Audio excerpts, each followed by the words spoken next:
Where's she standing?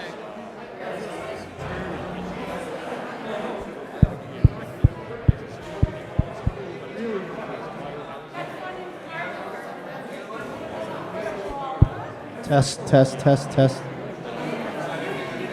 Oh, she's got to put her mouth like close to it. And is she standing in front of this? Yeah. And facing that cloud? Okay. And is he announcing?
There being a quorum, this meeting is open for business. We'll start off by the Pledge of Allegiance to the flag, and that the pledge will be led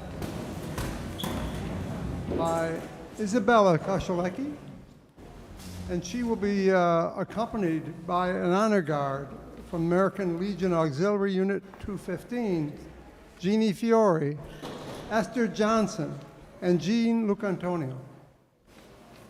I pledge allegiance to the flag of the United States of America and to the republic for which it stands, one nation, under God, indivisible, with liberty and justice for all.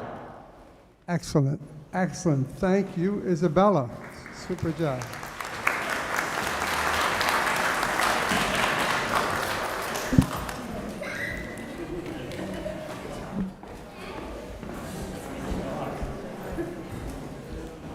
So, over the last 30 years or so, I've had an award that I give each year to the Citizen of the Year. That we have so many candidates, especially this year. We have some really tremendously active contributors to the town. But we have one couple that stands out head above the rest. And that couple is Anna and Ed Manzano.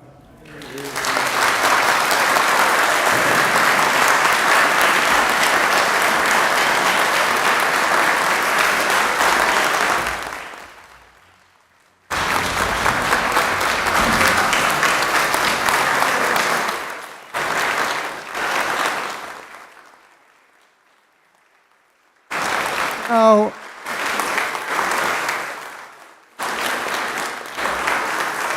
they are active in so many different aspects of town. Obviously, the American Legion, both members, the monthly food bank, the town food bank, the Memorial Day Parade, where Ed has taken over the chairmanship and is leading us forward.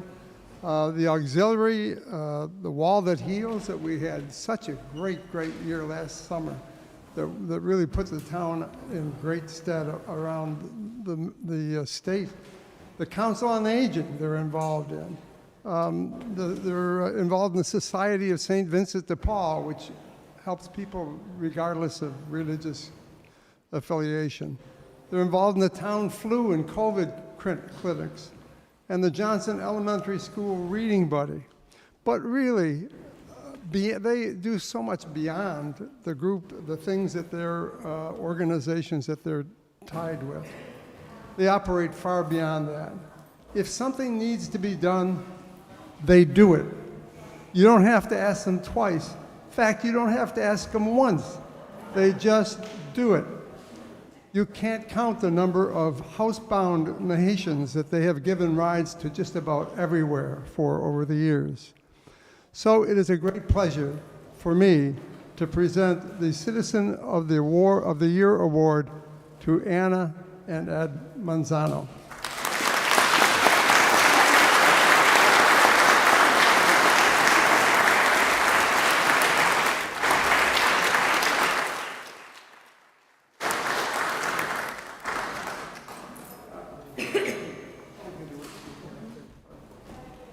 So I'm not going to jump down, but you guys really deserve this, and I'm so happy to give it to you. Thank you so much for all you do. Thank you, Mr. Moderator.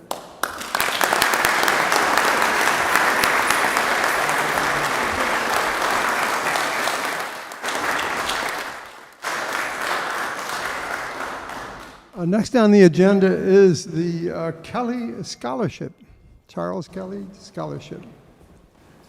Good afternoon, everyone. It is my privilege on behalf of the Board of Selectmen to present this year's Charles Kelly Scholarship in memory of longtime Selectman Charles Kelly. This scholarship is awarded every year to a resident graduating from high school who has been accepted to a 2 or 4 year accredited college. It's an interesting process selecting the recipient of this award. The way it works is students submit anonymous essays on the subject of what community service means to them, and each of the selectmen take those essays and assess who the winner should be. And I have to say, it was pretty impressive, the essays we had this year. It was a very difficult choice because there were some amazing candidates, and these kids are not just talented, but Clearly, I have a lot of compassion and appreciation for their upbringing here in Nahant. With that, we are happy to announce that this year's recipient of the $1,000 Charles Kelly Scholarship is Abigail Morse.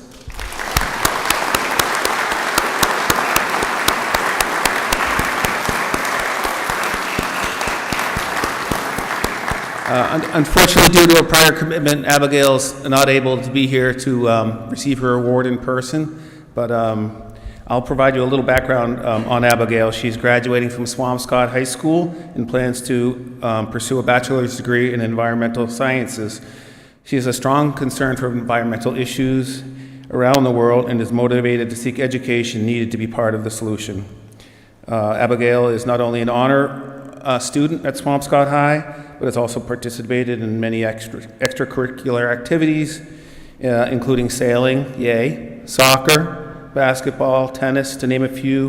And some of her community service includes My Brother's Table, the Anchor Food Pantry, and various community service events in and outside of Nahant. So congratulations to Abigail, and good luck in your future endeavors. I'm going to just read the opening paragraph from her essay. I won't read the whole thing, but Abigail says, "Community service has always been important to me. It is an expression of the deepest connection with others around you, raising social awareness about specific difficulties that we, as privileged people, may not be thinking about on a regular basis. Although the explicit benefits of volunteering are wonderful, the implicit benefits are just as special. Every time I do something good for my community, whether it's a small gesture or participation in a bigger organization, I instantly feel a sense of gratitude. Receiving the support of my community has been equally important to my sense of belonging and comfort during tough times." So once again, congratulations to Abigail.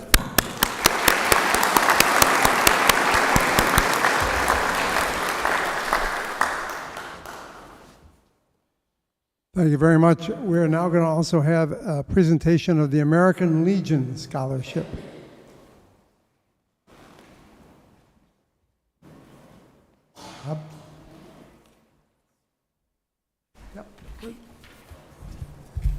Hello.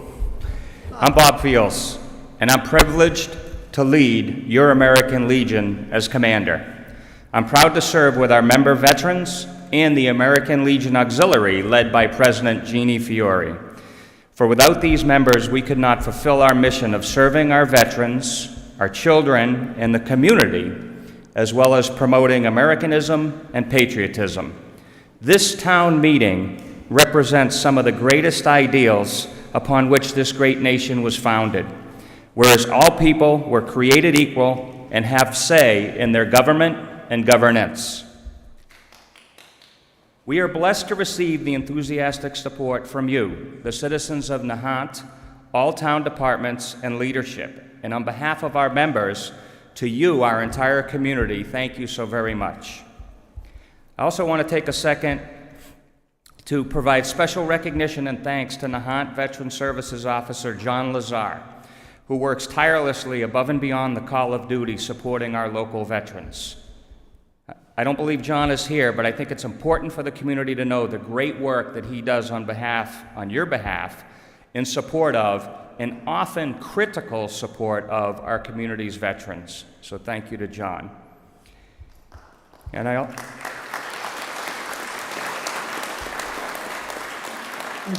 can report that John is actually in the building and has typically worked to our benefit by cutting the onions up for the hot dogs that are being offered by the Council on Aging downstairs and available even as we speak. Great. Well, he definitely deserves our thanks. And I also want to recognize and thanks the special recognition of the Wall That Heals on the back of the annual report this year. That was certainly an event that we will never forget. You were all so special in helping us bring the wall and host thousands of visitors here to Nahant, so thank you very much. And now finally, this year's American Legion Scholarship is awarded in recognition of the best essay in response to our question. Our question was 2 parts this year. How is a worn American flag respectfully disposed of? Hint, it's not in your trash. And then also, how does the Nahant American Legion assist in this process? And before I get to the winner, I'd like to remind you that this year's flag retirement ceremony is Friday, June 10th at 6 p.m. on Short Beach in front of the life-saving station. You're invited to attend, join us for refreshments, and if you've never been to one, it is quite a moving service. Please bring your flags, which may need retirement that night, or drop off any day this week, including tomorrow from 1 to 5, where Robert Wilson will be displaying a photographic exposition of a parade of honor of veterans over the years he's been photographing that. So you're also invited to that. So this year's entries were fantastic, similar to the town, but unfortunately we could only choose one. This year's winner not only described the process, but also represents what's best in our future leaders. Here is just the closing paragraph of her cover letter. The Nahant American Legion plays a significant role in the way of life through Memorial Day celebrations, Veterans Day events, and last summer's Wall That Heals visit. I have personally participated in all events. I have been lucky to be in multiple Memorial Day parades and was a runner-up to my sister to recite the Gettysburg Address. Participating in these events sponsored by the Nahant American Legion, I have developed a strong sense of patriotism and gratitude for service. I plan on taking my patriotism and appreciation for veterans with me as I move into the next stage of my life. So we thank everyone for their submissions, but this year, the winner, and congratulations go to Grace Hudson.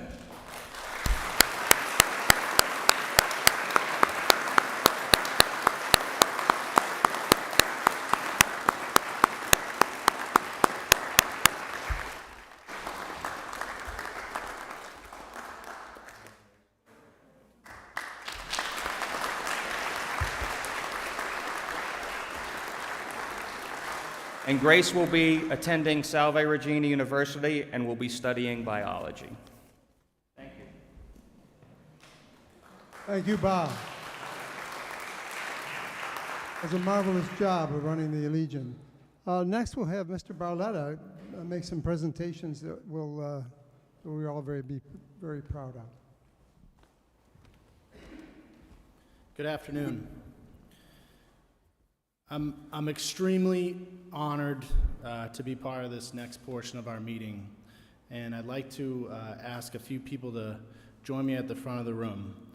Chief Furlong, Chief Antrim, Senior Firefighter Frank Papalato, Firefighter Matthew Canty, and Police Officer Eugene Spelta, could you please come up?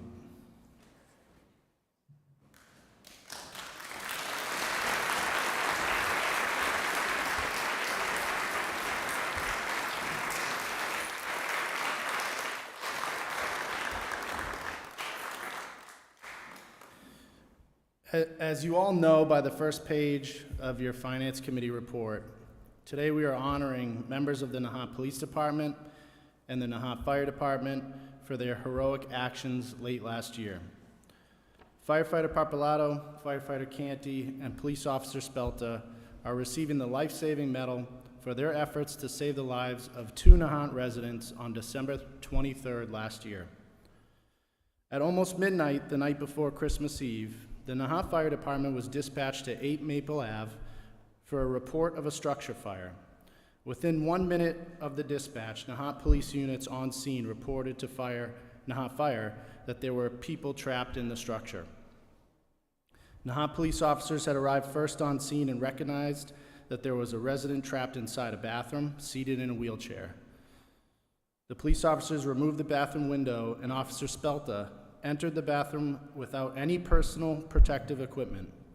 Officer Spelta moved the male resident towards the window so he could breathe fresh air.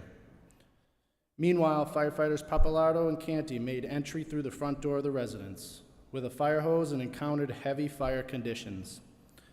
As firefighter Canty applied water to the fire, firefighter Pappalardo left the hose and moved beyond the fire into the home, where firefighter Papalato located and entered the bathroom where he found the male resident and Officer Spelta.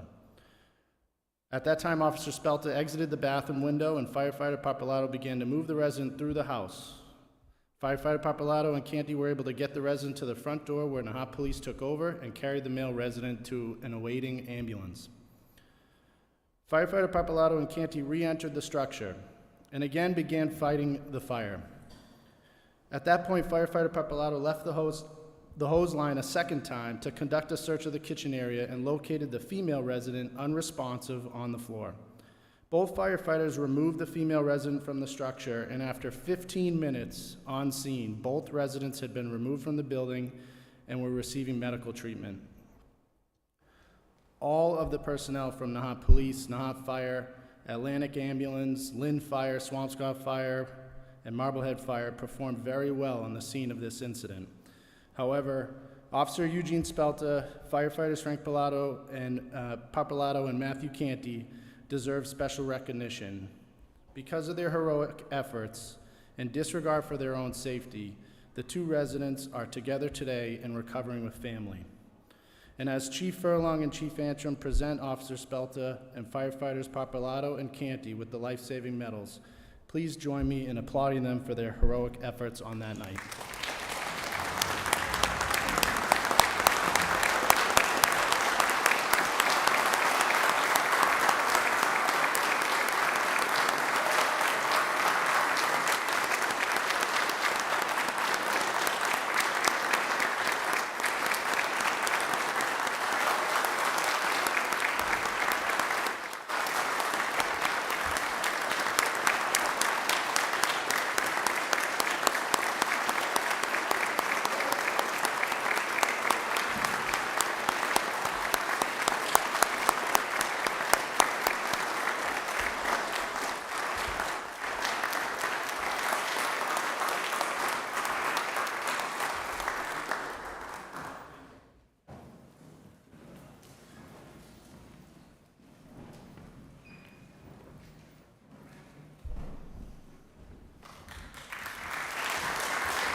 All have your voting devices, and we are very happy to have here Jesse Mancini, who helped us again last year and got us through that wonderful meeting where we had 1,100 attendees. So Jesse, come and take the microphone. Explain what we got to do. Good afternoon, everybody. Can you hear me okay? Okay. All of the voting residents should have received a clicker device when they came in, and that is how you're going to register your votes for this town meeting. When voting is active, you're going to see a slide that looks like this. You'll see a question at the top and your 3 answer choices. You'll see a green box in the upper right-hand corner. When you see that slide, you can vote starting at that time.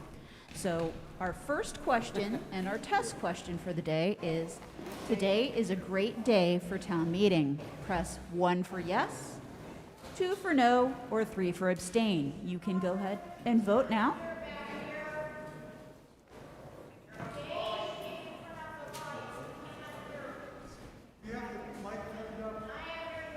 Can you hear me now?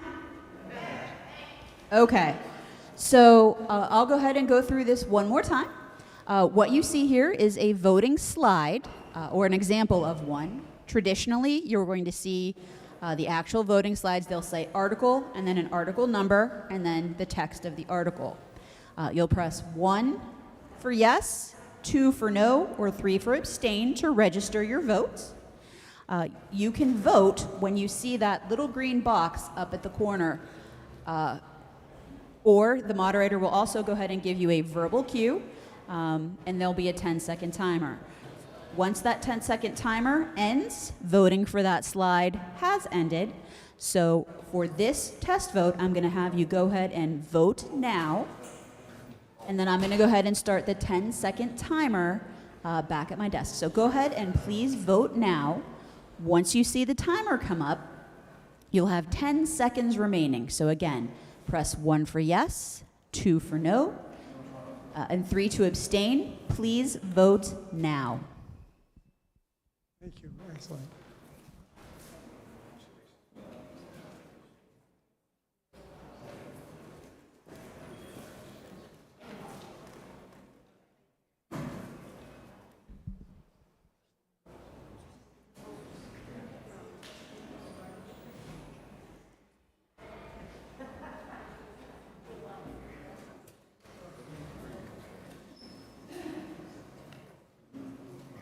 Right. That was successful, and I'm sure they'll all be there. So before we start, the clerk, Diane Dunphy, will read the return of service. On May 4th, 2022, I have served this warrant by posting attested printed copies thereof at the town hall and such other places selectmen deem appropriate, but not less than 3 in each precinct: the Nahant Police Station, the Nahant Fire Station, and the Nahant Public Library. This is signed by Constable Robert T. Scanlon. Thank you.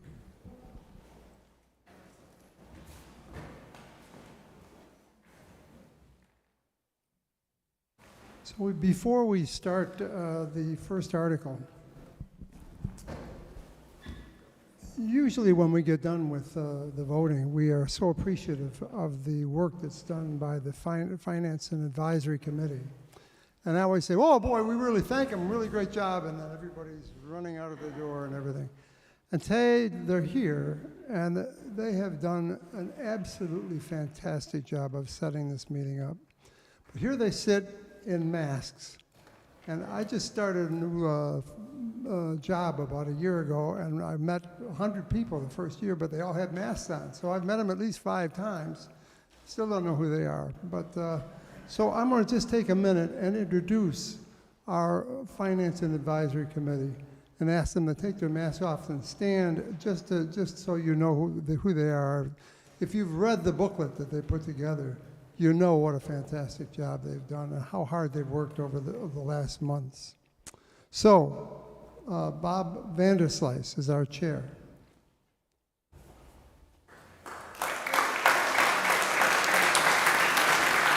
Julie Tarman. Julie Tarman is the secretary. Peter Barba.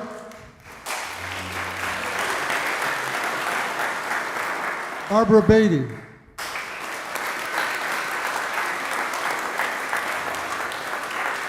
DeWitt Brown.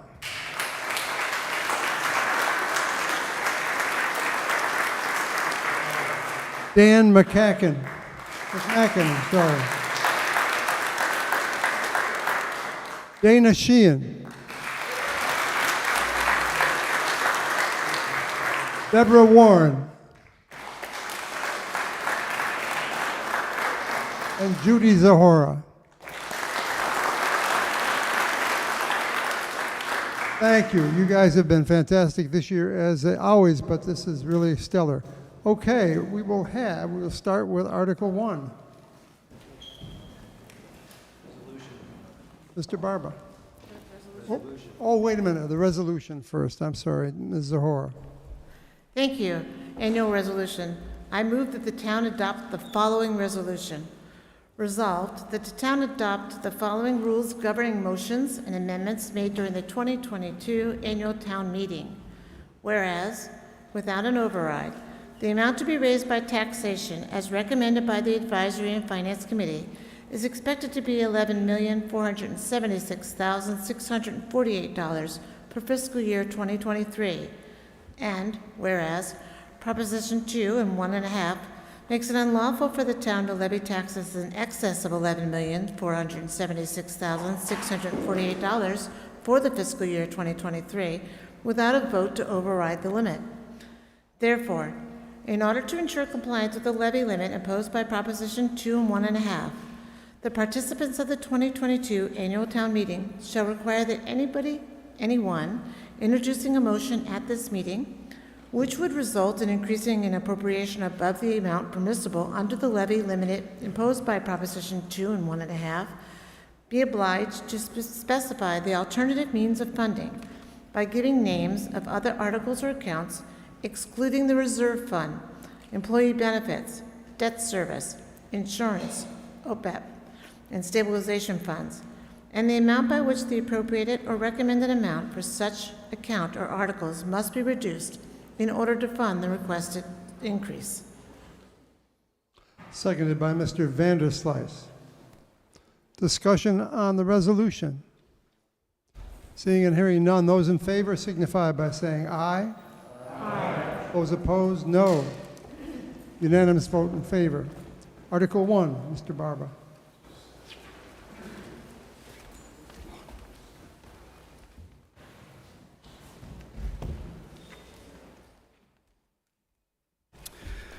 I move that the following sums are hereby appropriated for the fiscal year 2022. Expenses as follows. $7,664.10 for Conservation Commission revolving fund to be funded by available funds in the Treasury free cash, and $3,411 for library expenses to be transferred from library salaries. Seconded by Mr. Brown. Discussion on the motion. Seeing and hearing none, we will take a vote. This article is listed as Article 2, but it's really motion number 1.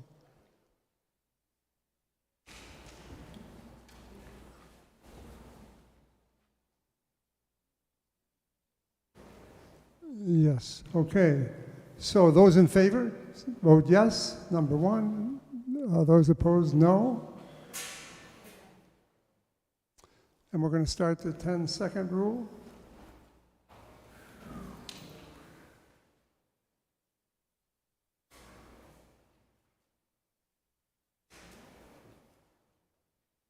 $69-1, very good. So the motion passes. Article 2, Mr. Barba. I move the sum of $149,182.49 is hereby appropriated for the fiscal year 2022 snow and ice account. To meet this appropriation, transfer from the following fiscal year 2022 accounts: $49,182.49 from the retirement fund, $20,000 from the reserve fund, and $80,000 from health insurance. Seconded by Ms. Beatty. Discussion on the motion. Seeing and hearing none, we will vote. Please vote yes or no. 10 seconds.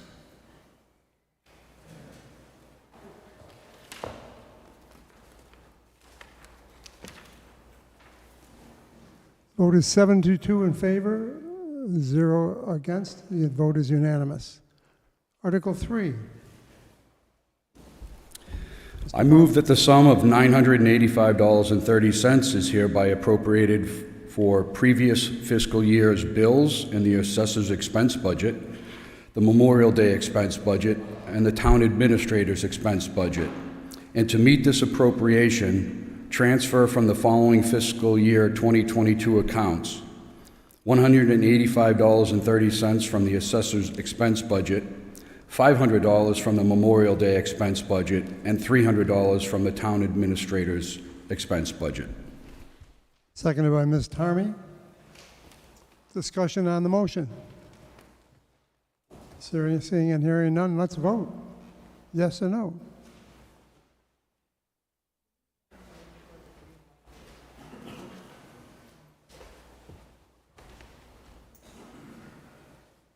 I'm told to remind you that the green light should be on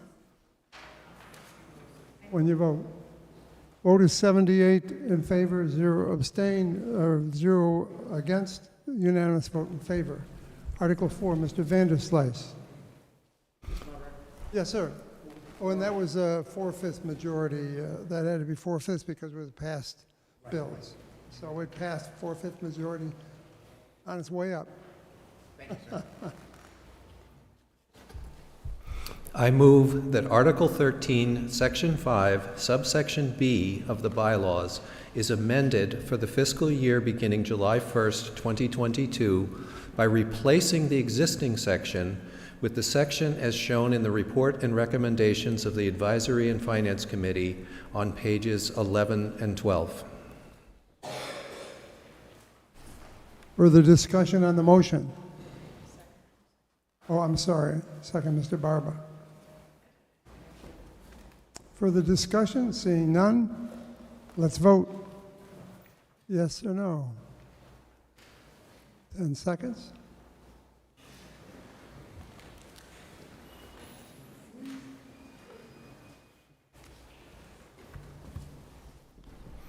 $74 in favor, no opposition, unanimous vote in favor. Carries. Article 5, Mr. Vanderslice. I move that the salaries of the following elected officials are fixed for the fiscal year beginning July 1st, 2022. Selectman at the annual salary of $1, constable at the annual salary of $50, assessors at the annual salary of $1, town clerk at the annual salary of $63,088. Seconded by Mr. Sheehan. Further discussion on the motion? Seeing and hearing none, let's vote. 10 seconds.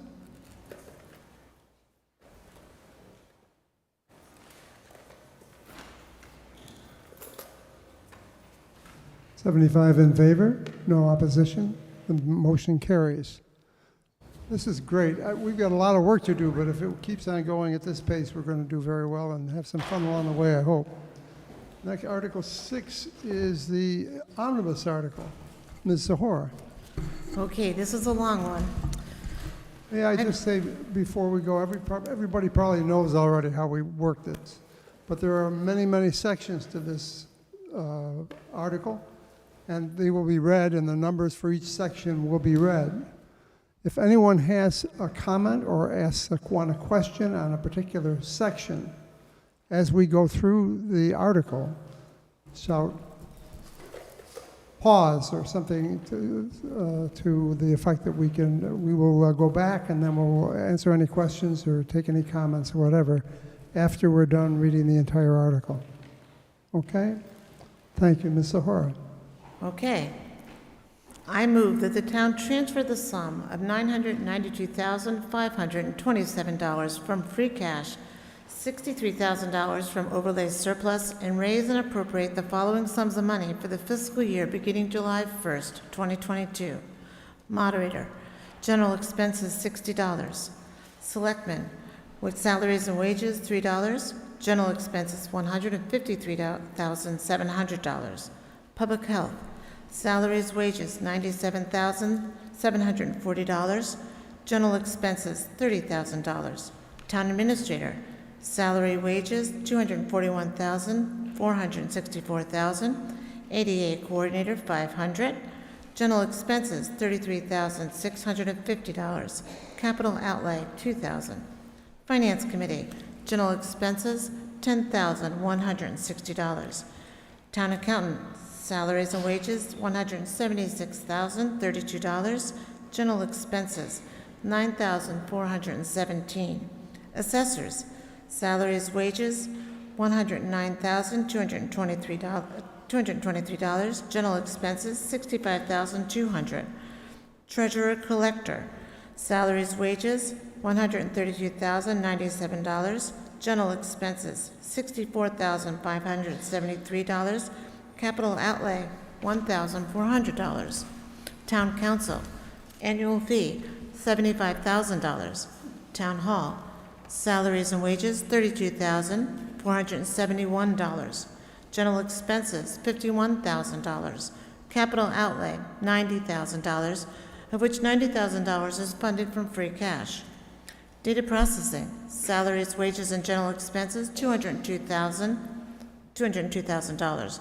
Town Clerk, salaries and wages, $72,194. General expenses, $15,800. Capital outlay, $1,400. Election registration, salaries and wages, general expenses, $19,360. Conservation Commission, general expenses, $1,260.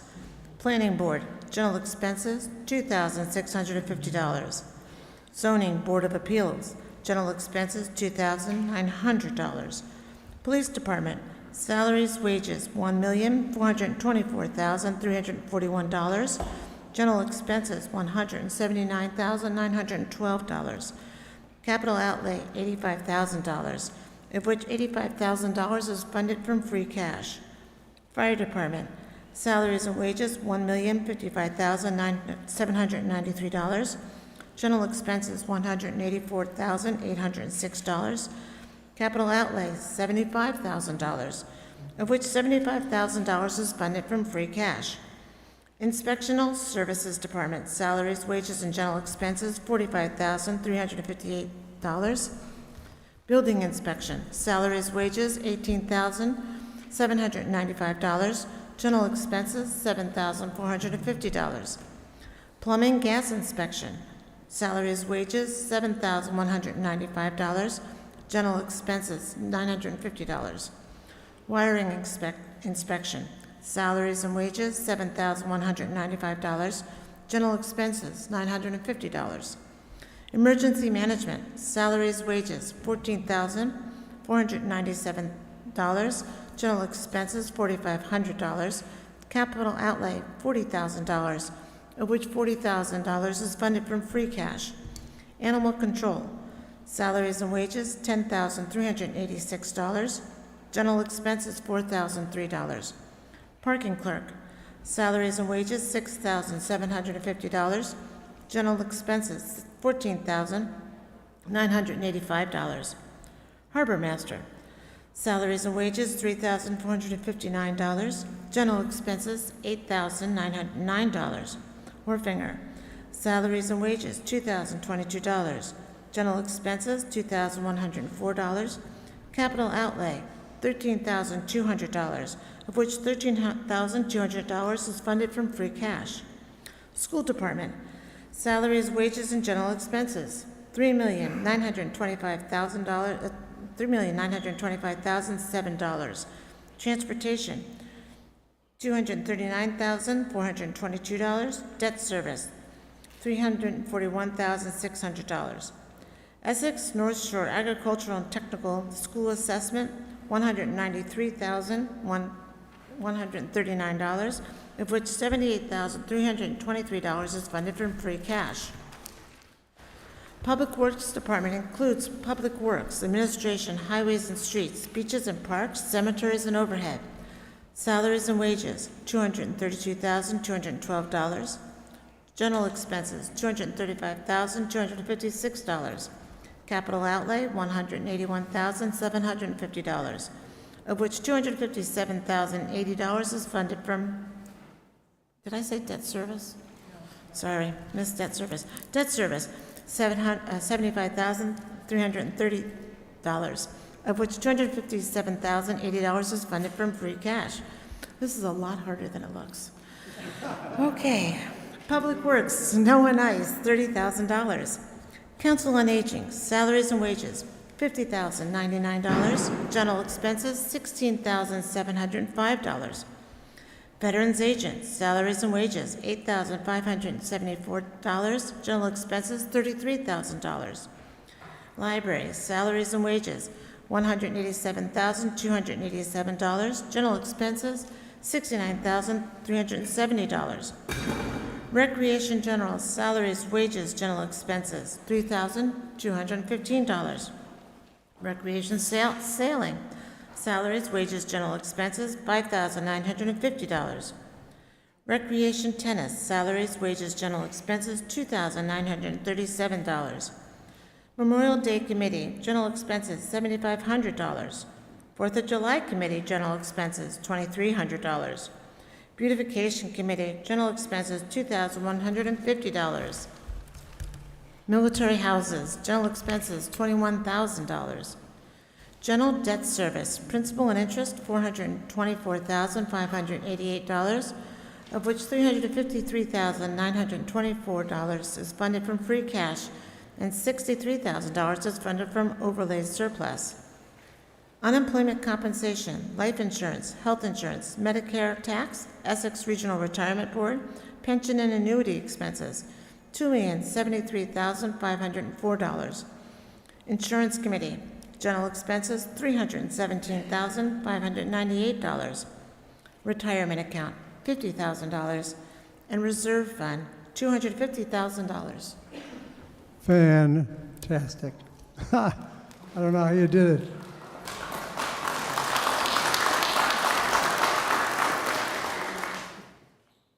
Further, we didn't have any passes on the items.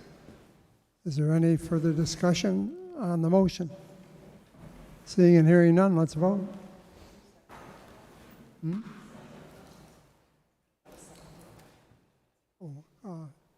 There was a second by Mr. Barber. 10 seconds.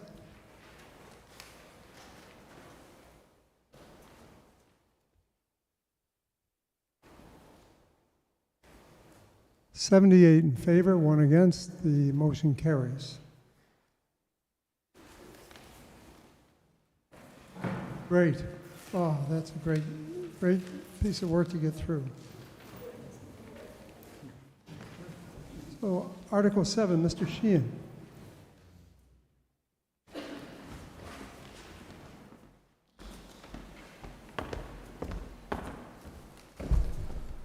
Water and Sewer Enterprise. I move that the following sums are appropriated from the operation of the Water and Sewer Enterprise Fund for the fiscal year beginning July 1st, 2022. Salaries, $437,243. Expenses, $1,221,930. Capital outlay, $80,000. Debt, $1,189,589.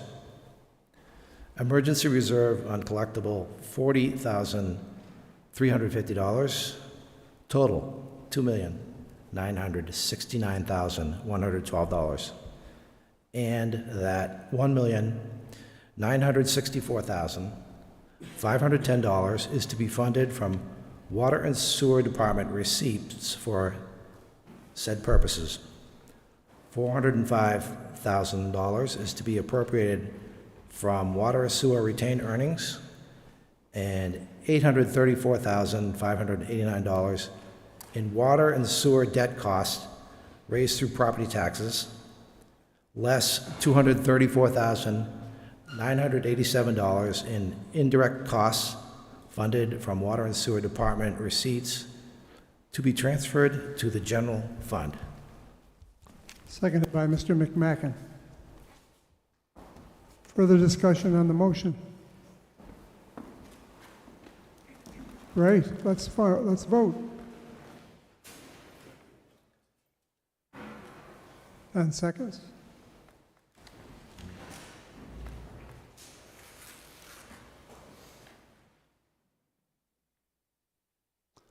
$72 in favor, no opposed, unanimous vote in favor.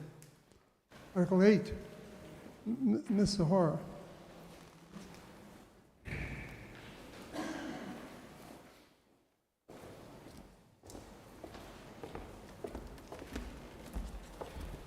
You'll be happy to know this one's short. I move that the sum of $30,000 is hereby appropriated from retained earnings in the Water and Sewer Enterprise Fund for paving, including all costs incidental or related thereto. Seconded by Ms. Warren. Further discussion on the motion? Seeing, yes? Now here? Oh, geez, I didn't see it. I thought she was there. Okay. I'll second. Seconded by Mr. Vanderslice. Okay, no discussion? Let's vote.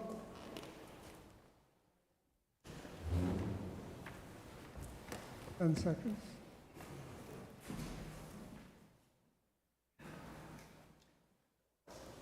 $76 in favor, no against. Unanimous vote in favor. Passes.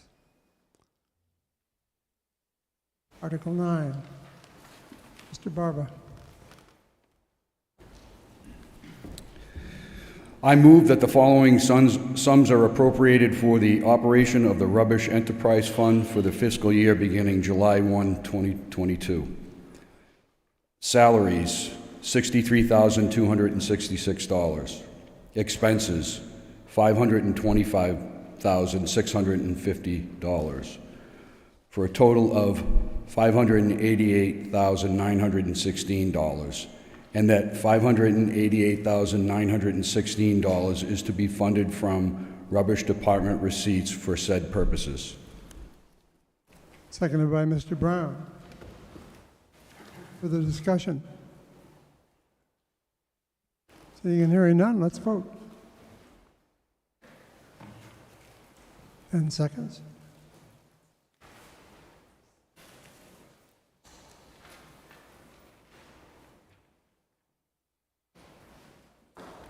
Those in favor, 75. Opposed, none. Unanimous vote in favor. Motion passes. Article 10. Ms. Zahora. Working you pretty hard, Judy.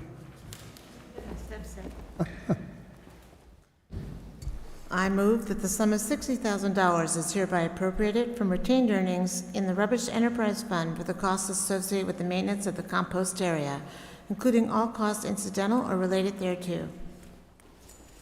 Seconded by Ms. Tarmy. Discussion on the motion. Seeing and hearing none, let's vote. 10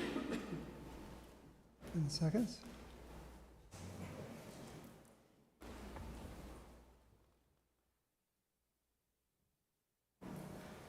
Those in favor, 69. Those opposed, none. Unanimous vote in favor. The motion carries. Article 11. Ms. Tarmy. I move that the town accept Massachusetts General Law, Chapter 44, Section 53D, thereby authorizing parks and recreation revolving accounts for general recreation, basketball, sailing, tennis, 4th of July, tot lots, playground equipment, and the Youth Commission. Seconded by Mr. Sheehan. Further discussion on the motion? Let's vote. 10 seconds.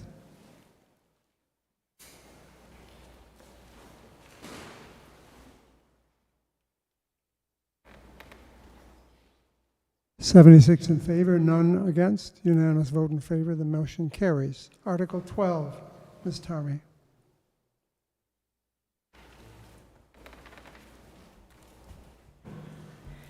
I move that the town fix the maximum amount that may be spent during fiscal year 2023 for the revolving funds established in the town bylaws for certain departments, boards, committees, agencies, or officers in accordance with General Law, Chapter 44, Section 53E and 1/2 as follows.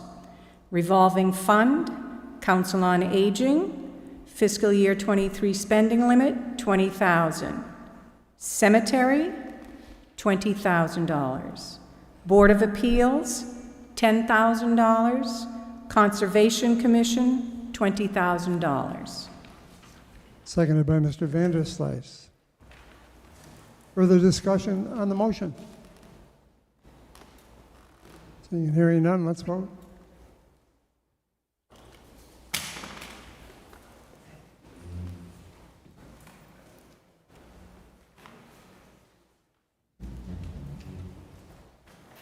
Those in favor, 72. None opposed. Unanimous vote in favor. Motion carries.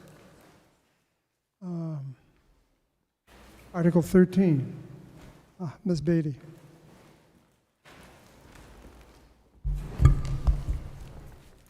I move that the sum of $25,000 is I move that the sum of $25,000 is hereby appropriated to the other post-employment benefits liability trust fund, and that this appropriation is funded from free cash. Seconded by Mr. Brown. Discussion on the motion. I would simply like to add that this is for health insurance primarily for retiring employees going forward, and that any loan assessment for us, we need to be doing this. It gives the town strong financial solidity. Thank you very much for the explanation. Further discussion? Seeing none, let's vote.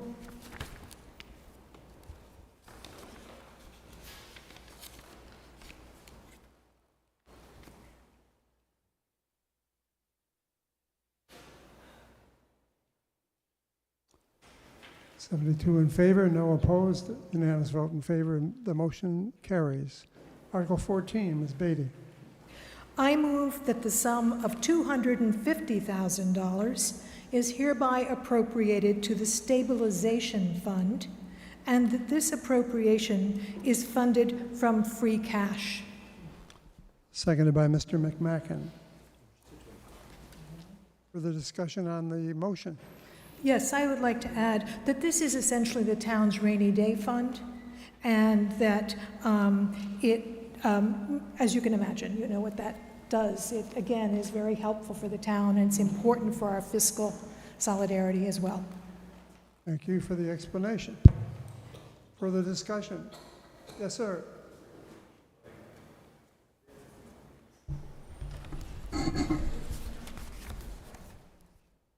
Please identify yourself and your address. Are there mic Jeff covers Lewis, in there? 6 Ellsworth Road. It's just a question. The recommendation mentioned that this brings it up to 5% of the operating budget. And does that mean that this is the end of appropriating for that stabilization fund, or is it possible to create secondary stabilization funds for the enterprise? Our town administrator is very anxious to respond. Mr. Barletta. Thank you, Mr. Lewis. Question was if this is the last. Well, I notice it brings it up to over 700,000, which is a great accomplishment. I tip my hat to you, gentlemen and ladies. But does this cap it for next year? Or can you put stabilization funds for, say, water and sewer, or for the dump, or for any other enterprise funds that may need it going forward? It does not cap the amount that we could put into stabilization in any fiscal year going forward. So certainly next year we could put another sum of money into the stabilization account once again. It all, is part of the process of building our budget. Okay, and if you created one for water and sewer, would those funds then be used specifically for capital or whatever the reason is in the sewer budget, or could they be used in the general fund? Would they be specific to the fund accounting? I would ask council that question. I'm guessing, I would guess that funds raised in the enterprise account put into a stabilization account that lives within the enterprise account would only be able to be used for those purposes. Thank you, Mr. Moderator, through you to the meeting. So, by statute, the town can create a general stabilization fund. The town can also create special stabilization funds. Any of those funds can be used for the purposes for which they are appropriated by vote of town meeting. A 2/3 vote of town meeting would be required to expend those funds. So the town can also, by a 2/3 vote, establish separate stabilization funds. So as a general fiscal process, it's prudent to continue adding to the general stabilization fund that improves your bond rating, that stabilizes the town for emergencies in the future. And again, town meeting controls those funds.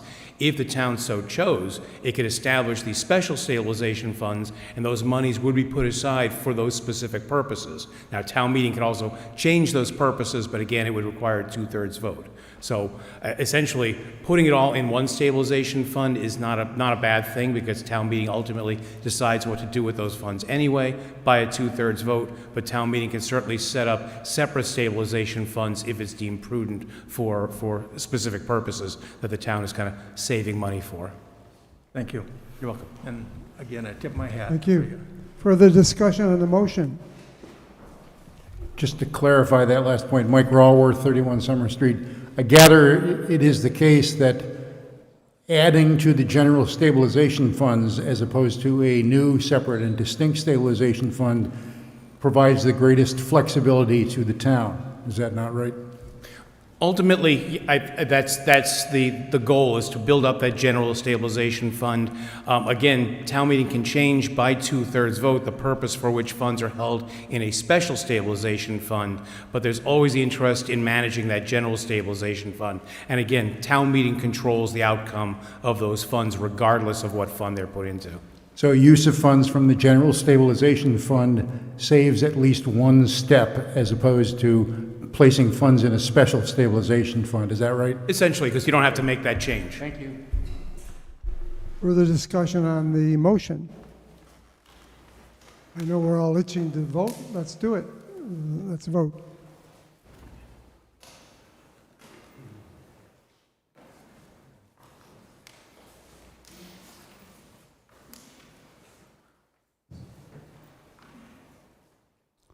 Those in favor, 75. No opposition. Unanimous vote in favor. The motion carries. Article 15. Ms. Sahora.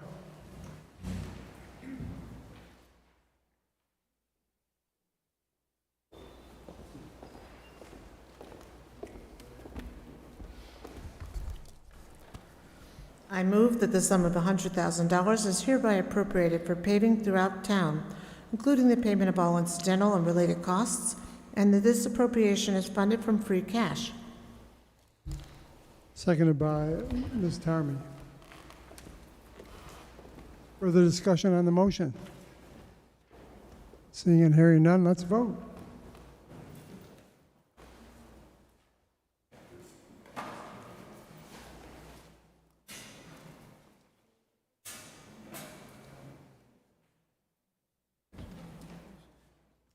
Those in favor, 72, no opposed. Unanimous vote carries.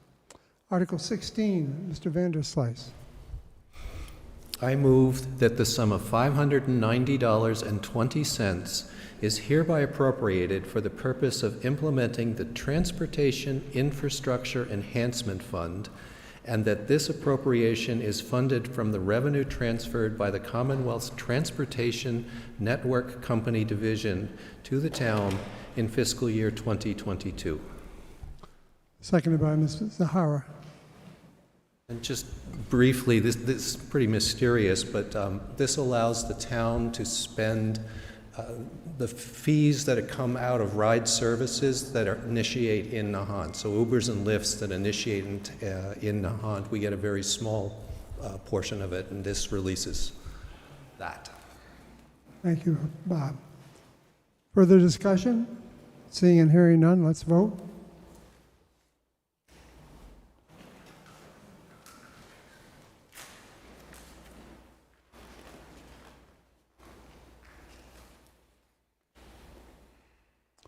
Those in favor, 70, no opposition, unanimous vote in favor. Motion carries. Article 17, Mr. McMacken.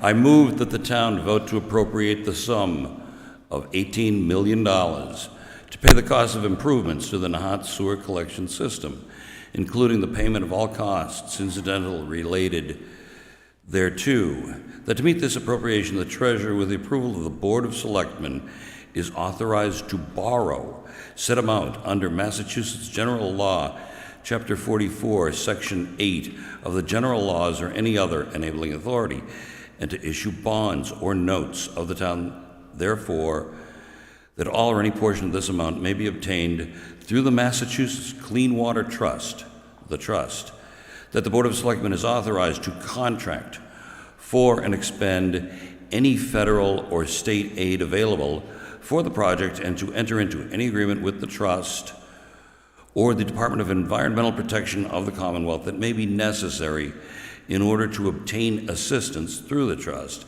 and that the Board of Selectmen is authorized to take any other action necessary or convenient to carry out this project. Seconded by Mr. Vanderslice. Further discussion on the motion? Yes, ma'am.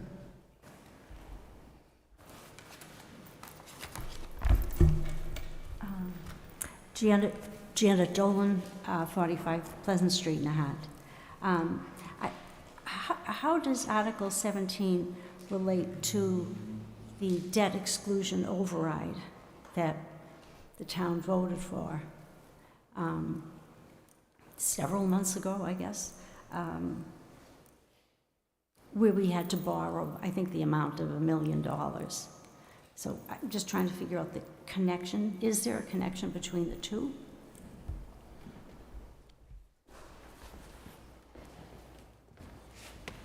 Mr. Barletta.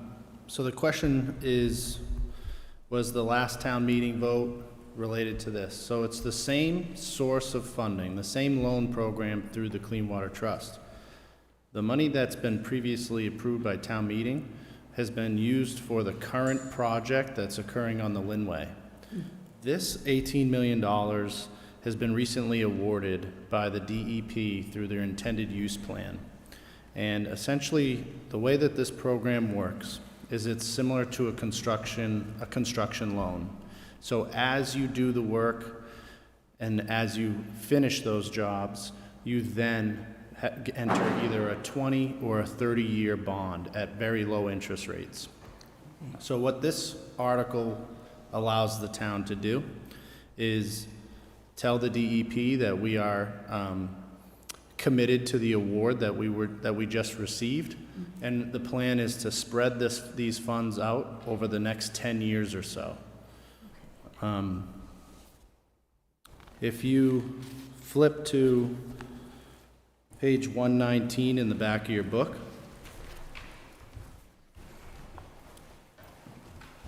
there's a chart there that shows the 4 different projects that this vote will fund over the next 10 years.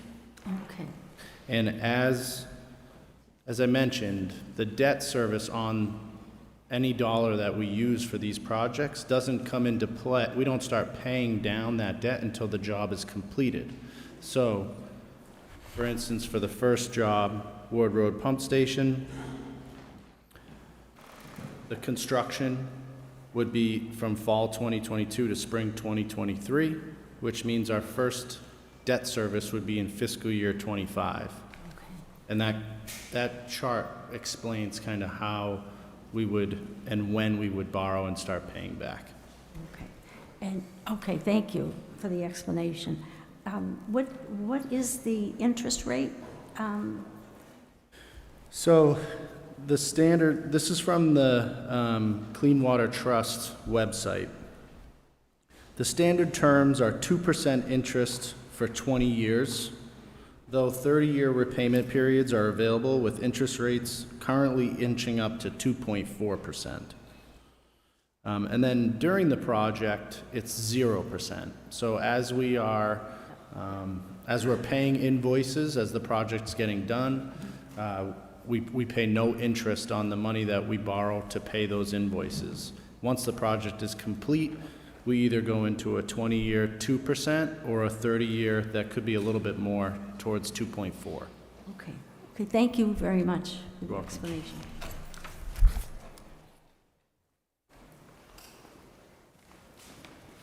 Brendan Bronick Olmsted, 2 Summer Street, Nahant. I would urge people to support this initiative. It'll allow us to deal with a lot of long-term sewer and water infrastructure problems we've been having. Thank you. Thank you. Further discussion on the motion? Seeing and hearing none, let's vote.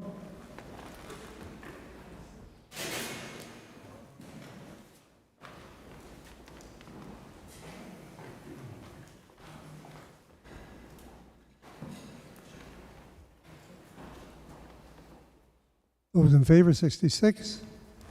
No opposition, unanimous vote in favor, it passes. And now that it's voted on, I can say maintain my neutrality, saying what a great deal the town got out of that one. Article 18, Mr. Sheehan.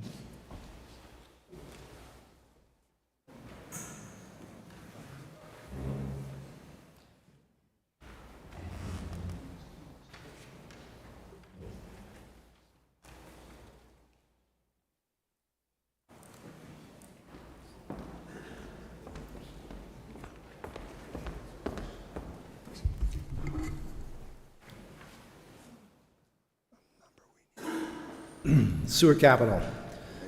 I move that the sum of $260,000 is hereby appropriated to purchase a dump truck and loader, including the payment of all costs incidental and related thereto, and that this appropriation is funded from water and sewer retained earnings.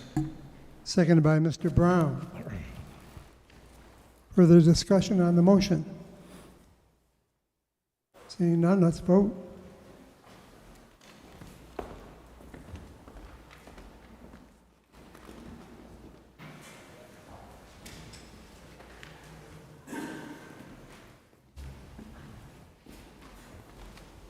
$67 in favor, no opposition.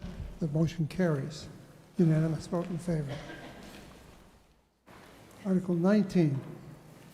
I move that the sum of $500,000 is hereby appropriated to pay costs of repairing and or replacing water distribution lines and or pertinent structures, including the payment of all costs and incidental and related thereto, and to meet this appropriation, the town treasurer, with the approval of the selectmen, is authorized to borrow said amount through the Massachusetts Water Resource Authority or any other source under and pursuant to the Massachusetts General Law, Chapter 44, Section 8, Subsection 5, or pursuant to any other enabling authority, and to issue bonds or notes of the town therefore, and that in connection with any borrowing through the MWRA, the town is authorized to enter into a loan agreement and or security agreement with the MWRA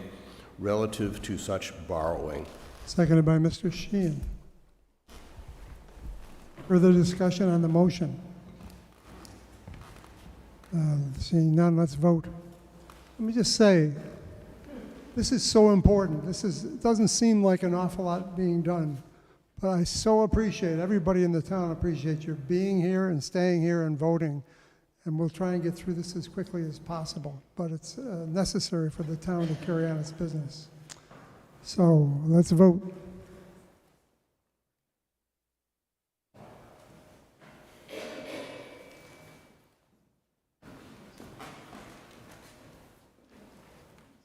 Beautiful.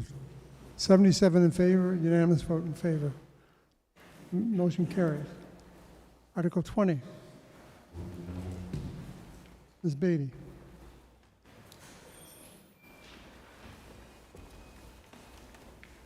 I move that the sum of $350,000 is hereby appropriated to purchase a fire truck and appurtenant fixtures costs, including the payment of all costs incidental and related thereto, and that to meet this appropriation, the town treasurer, with the approval of the selectmen, is authorized to borrow the sum of $350,000 under Massachusetts General Laws, Chapter 44, Sections 7 and 8, or any other enabling authority, and to issue bonds or notes of the town therefore.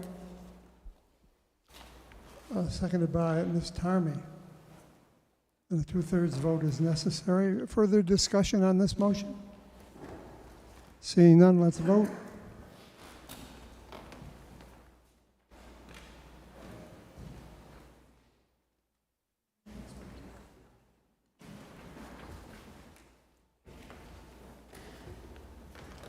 $69 in favor, 2 opposed.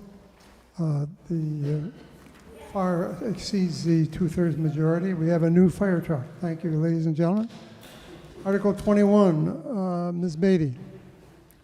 I move that the town raise and appropriate from available funds received from the Commonwealth of Massachusetts in fiscal year 2023 in order to accomplish certain highway construction and maintenance under the provisions of the general laws, Chapter 90, or other state transportation program. Seconded by Mr. McMacken. Further discussion on the motion? Seeing and hearing none, let's vote.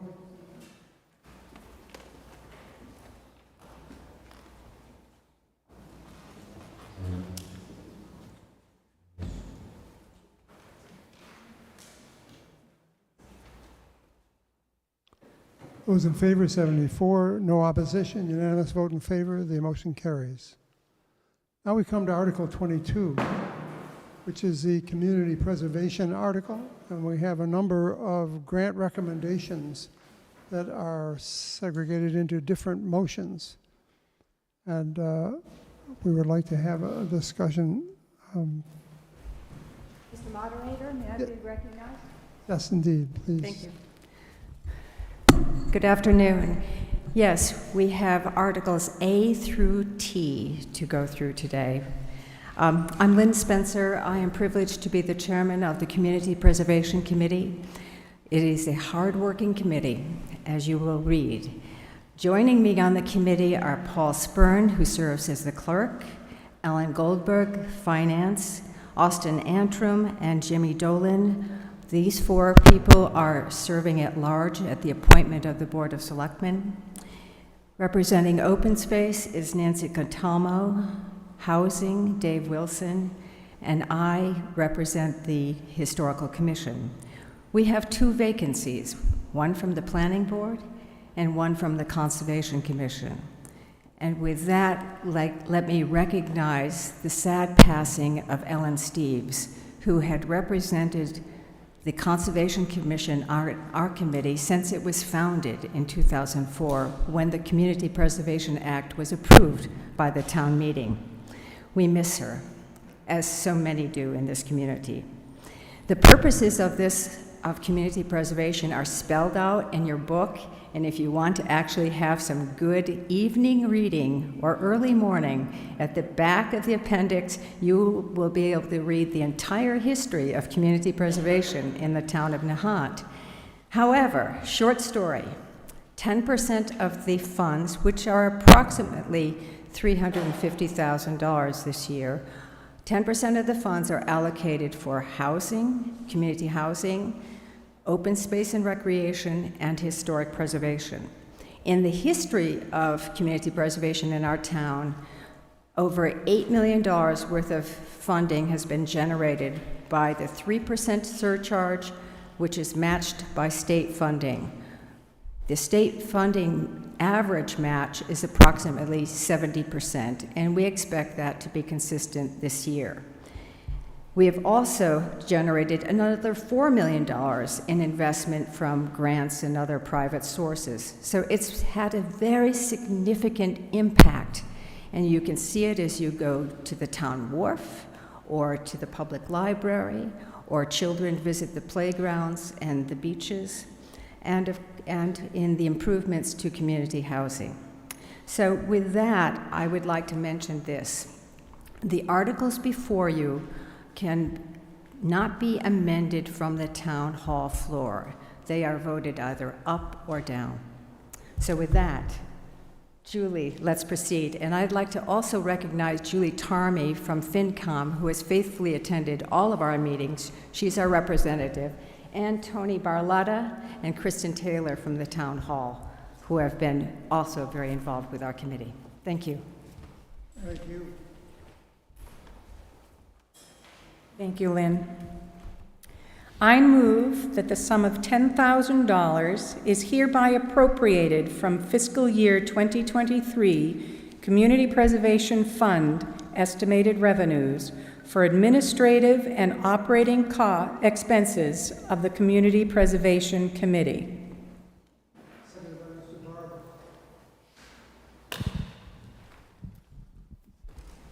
Further discussion on the motion?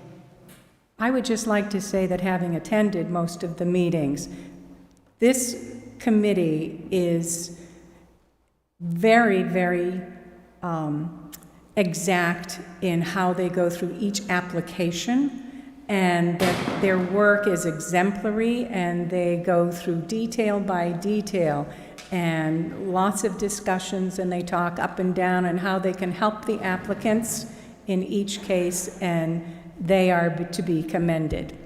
Thank you. Thank you. Further discussion? Seeing none, let's vote.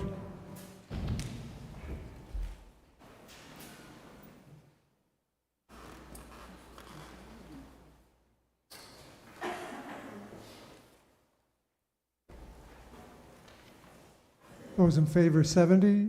Unopposed? Unanimous vote in favor. Motion carries. 22B, Mr. Sheehan.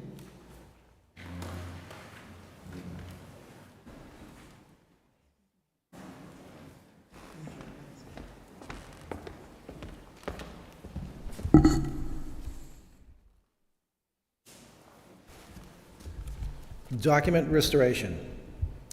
I move that the sum of $18,464 is hereby appropriated from fiscal year 2023 Community Preservation estimated revenues for document conservation and digitizing of historic Johnson School records, now in the care of the Nahant Historical Society, consistent with the application for CPA funding by the Nahant Historical Society, including all incidental and related costs. Seconded by Mr. Barber. Further discussion of the motion? Seeing and hearing none, let's vote.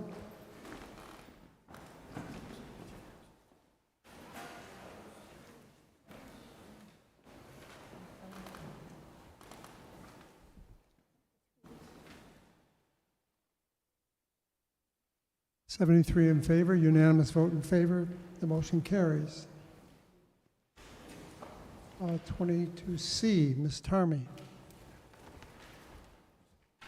I move that the sum of $64,000 is hereby appropriated from fiscal year 2023 Community Preservation estimated revenues for the replication of the 2 pairs of boat room doors facing Short Beach in the Nahant Life Saving Station, consistent with the application for CPA funding by the Nahant Preservation Trust, including all incidental and related costs.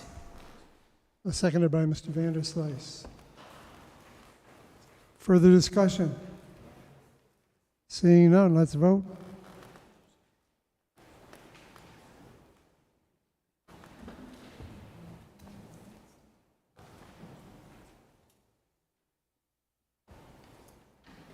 Unanimous vote in favor.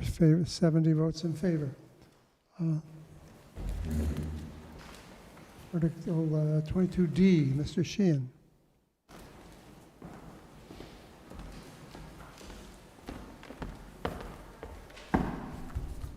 Nahant Village Church entrances. I move that the sum of $40,000 is hereby appropriated from fiscal year 2023 Community Preservation estimated revenues for modifying both Cliff Street entrances of the Nahant Village Church in order to make the church universally accessible to the public, including all incidental and related costs. Seconded by Mr. Brown. Further discussion? Seeing none, let's vote.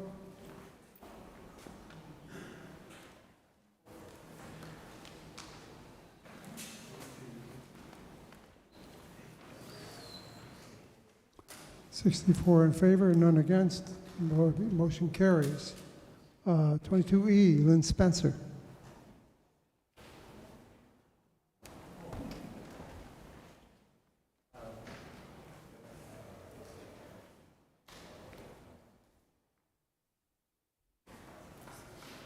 I'm not Lynn Spencer. We know that. I'm Paul Spurn. I'm a member of the committee, and I live at 36 Mayos Road.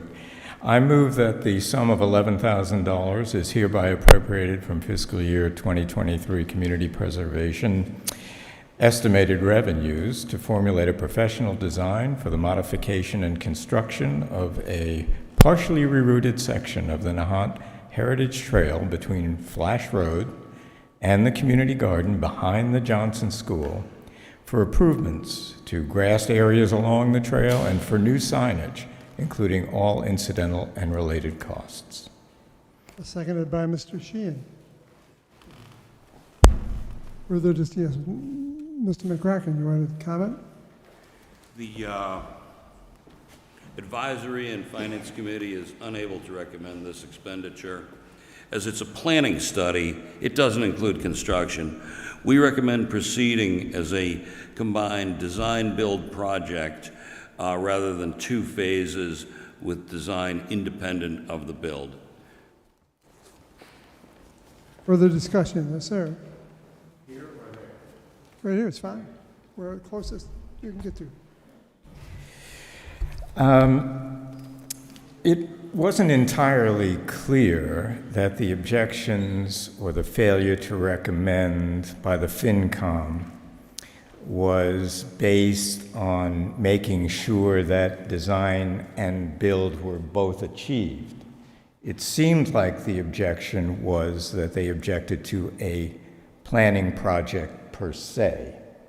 So I'm not exactly sure what the implication of their objection is, but let me tell you, first of all, I have the utmost respect and admiration for this FinCom. They are hardworking people, and we wouldn't be here without them. When it comes to this particular project, like all of the other recommendations today, it was voted unanimously by our committee. And this particular project came to us with what we thought was a relatively small budget for going ahead with a build project immediately. We went over and inspected the site behind the Johnson School very carefully. It is a difficult site. There is a lot of drainage problems there, and they require expertise to solve before anything can be built with any likelihood of lasting success. We were concerned that this might be a futile and short-lived enterprise. It is based on the enthusiastic support of the principal and the friends of the Johnson School, and we want it to succeed. So we are recommending, or did recommend, that a very careful planning project be undertaken to make sure that the project had every chance of success. And I want to underscore that our committee has many times in the past seen the wisdom of planning carefully before investing money in projects. That is behind money that has gone to planning for recreation, for open space, and for the major restoration and preservation projects that have saved our beautiful town hall, the chapel, and the library. So we want to say that we think the money would be well spent in planning, but there is no requirement that every nickel be spent. And money can be retained to start a construction project as soon as good plans are in hand. Thanks. Further discussion? Ms. Tarmy. I just wanted to state that the vote of the FinCom was 6 to not recommend and 3 to recommend. And of course, we went with the majority. But I do believe that this plan is important. Having used that trail from the lowlands to the Flash Road Playground, and then not known where to go from there to go along the path, especially when we were doing our summer program and taking children on an adventure. And then we could pick it up at the community garden and go to the Bailey's Hill to do some more historic adventures. But there is no way to know where to go between the Flash Road Playground and the community garden. Thank you. Thank you. Further discussion? Yes, ma'am. Hi, Pan My Manatee. Sorry, I'm gonna step a little way so it's not too loud. 122 Wilson Road. I just wanted to speak up because I'm actually a board member of the Nahant Education Foundation, and we were asked by Principal Andrews to donate a certain amount of money for signage around the heritage, part of the heritage trail that's around the school. And I'm speaking for myself, I completely support signage. I'm a little confused about what's happened with this article, because now, rather than paying for, and since the NEF's name is included, I wanted to get up and speak about my position. I'm fully for signage around the Heritage Trail, especially around the Johnson School, but I'm not entirely certain that we need an $11,000 study for that portion of it. I would fully support next year if there was an article that supported a study for the entire Heritage Trail, but I just don't want the two issues to be confused. You know, it's now become a study. This article seems like it's evolved more into a study about signage along the entire Heritage Trail versus the portion that's closest to the Johnson School. So I just wanted to make that clarification. Thank you. Further discussion? Yes, sir. Mike Raworth, 31 Summer Street. I just want to, this is a point of clarification. I just want to clarify, first of all, that there is no motion to amend this article on the table. There's no room for amendments in this format. Is that correct, Mr. Moderator? Nobody's made such a motion. That's right. Okay. So that means that a yes vote will appropriate the money that the Community Preservation Group has recommended, as we've dealt with in the past articles, and a no vote will mean nothing will be spent, nothing will be done at this time until there's some further motion at a later town meeting next year, presumably. I'm not sure that's the case, but I think the first part of your proposition is right. A yes vote will expend the money as proposed. A no vote may open things up for something else. I don't know. I'm sorry, I didn't hear what you said. A no vote will do what? A no vote doesn't necessarily cut the whole thing off. Well, there's no other way to bring another proposal for expenditures in this regard if there's a no vote on this motion. Is that correct? Today? You mean today? Today. I'm not sure that's the case. I think you could make a motion. But well, my understanding is there's no grounds for amendments to anything that's been... It would be defeated, that's right. But I'm not sure that you couldn't make a motion to an alternate motion. So a no vote means there's no action, no money spent in this regard? That's right. Okay. Thank you.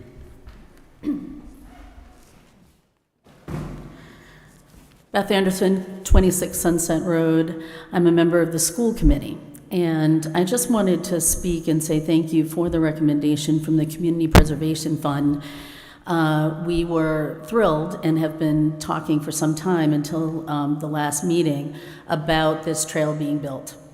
I'm a mother of 3 school-aged children and walk my kids to school as much as I can, and was very excited for this to be part of their experience in Nahant and going to school. So I was dismayed, as were many school committee members, that FinCom decided to not recommend funding for the planning piece of this work. And with that, I'm just going to pivot into my professional role. And while I'm not dressed that way today, because I'm sports mama today in the morning, I am a school superintendent for a Massachusetts public charter school system. And so first, in that vein, I will say that the only things worth doing are worth planning to do. And so we need to plan things. We need to have money to plan things to make sure they're right. And my colleague who spoke beforehand talking about the benefits of planning, I think is dead on right about that. We want to make sure that we do something that is really going to last for our young people. And so I am a big supporter of that. When I have been too ardent in my wanting to get things done in implementation in my professional life, I have always lived to regret that. So I think that those dollars for planning are important. Also, in my life as a mother and a Nahant resident and a school superintendent, I will say that this is a really important project for kids, and that when young people can get off the street, one of the things that bothers me about Spring Street is seeing all the young people that will, on their bikes, they will jump into Spring Street and they will sometimes be in their bikes, and I'm constantly saying, get off, get on the sidewalks. That's why we have nice sidewalks here in Nahant. And sometimes that happens also in inclement weather when we aren't able to match the timing of storms, right? Kids will go into the street. This is another alternative for our children, who are our most precious asset, to be able to get to school safely. It's also a more enjoyable one. They're going to see more about nature. And it's our job to support our amazing principal, Mr. Andrews. And so his enthusiasm for this project is also matched by enthusiasm for people to be able to raise funds for it as we get to the very important work of making sure that the implementation happens. So I am imploring people here to vote to support this project going forward. And thank you so much for hearing my voice. Thank you. Further discussion? Lynn? Thank you. That was very eloquent and well stated. I want to be very, very clear. This is not just about signage.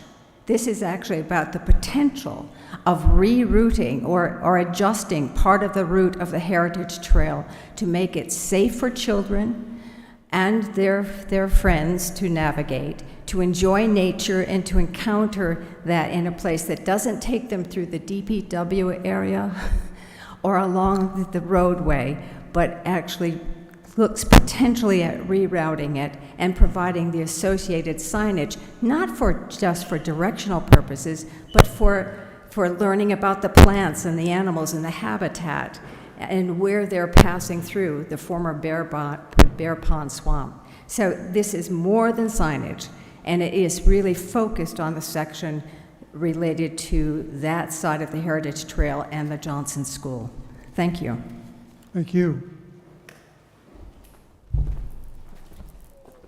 So, Judy Zahora, 17 Simmons Road, and I appreciate the idea of planning. What I don't understand is is planning for just a section.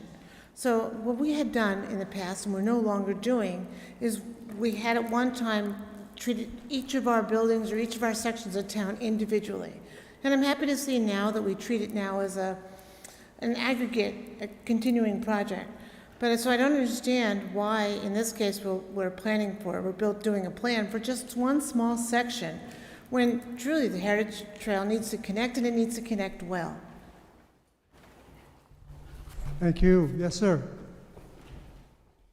Yeah, my name is Danny O'Connor. I've lived in Nahant my whole life. I helped build a golf course, 13. Drove tractors, did a lot of work out there. And this is going to, as far as I know, this might entail taking part of the golf course out, unless you put a fence up like they had to do behind the housing on Spring Road, so people aren't getting hit with golf balls. I don't know how the trail is going to go. I ride the trail. I love the trail. So if they come up with a plan to make it reasonable, for the people, that they don't encroach anymore on the golf course. They had a big to-do way back because of an error in surveying to straighten out that land over there. Now here we go again with no plans. It sounds like we're in Congress again. Oh, let's vote on it first and then have a plan later. Come on. You know, I want a plan, a designated plan, where it's going to run before I can even say anything about it. How much it's going to cost and everything else. I like the trail, but as anybody knows, signage, where has anybody come up with a route, to conform to everybody's, well-being around here, around the fire station, around the ball field? Or are you going to encroach on the golf course because it's easier, because it's town land? No. Leave the golf course alone. I don't care where, as long as it goes along Flash Road, around the fire station, use some of the land by the public works and get up to that street that's behind the school. That's fine with me. But I've ridden it a number of times, and to me, that's the safest. Thank you, sir. Yes, sir. Brendan Bronk, Homestead, 2 Summer Street. In general, growing up, as kids, didn't care about any signage. We just kind of walk wherever we want. And I don't think the kids have changed.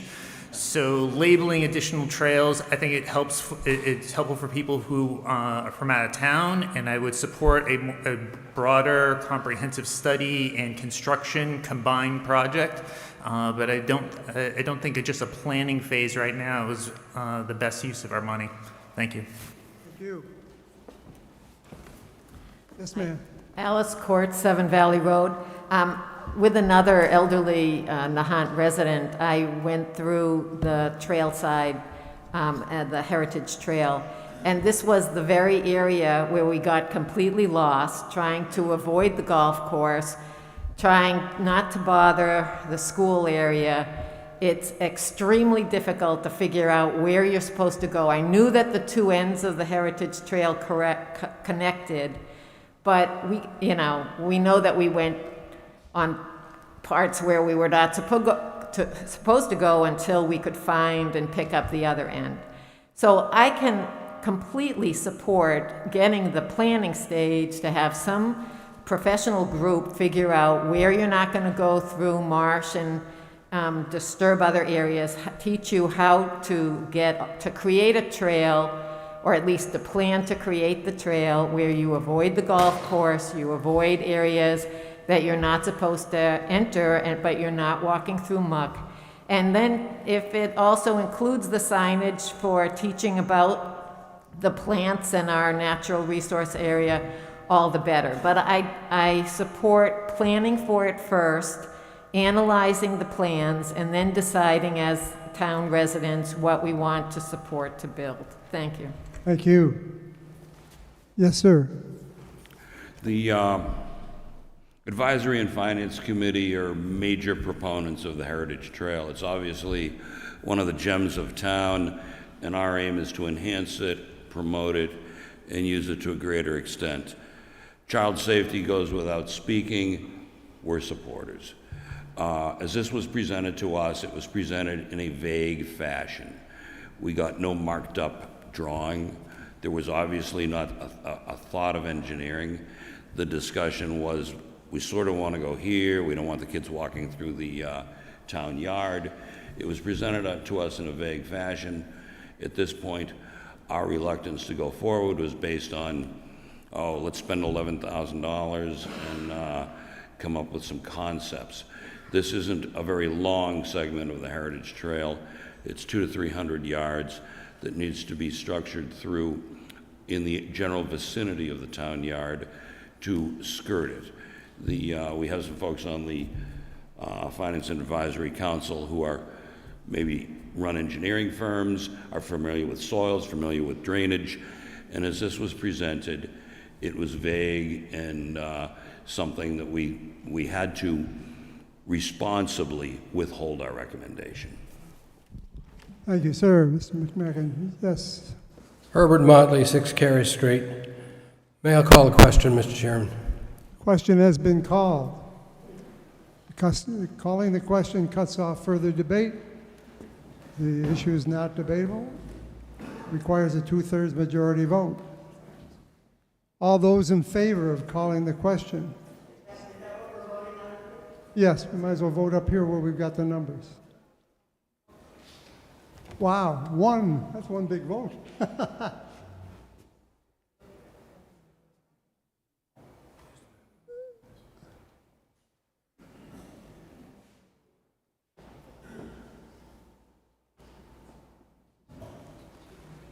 Yeah. Here we go. Let's vote. This is on the question of whether you want to call the question, cut off further debate on the issue.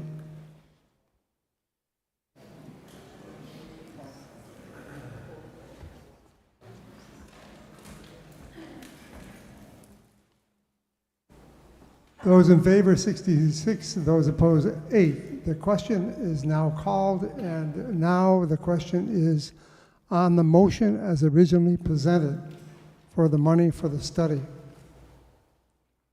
Further discussion. There will be no further discussion. We've cut it off.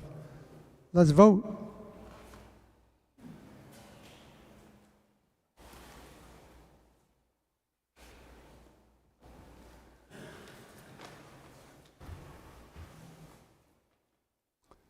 Those in favor, 43. Those opposed, 34.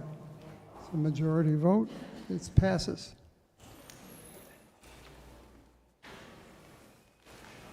Where are we? Let's see. 22F, Mr. Sheehan.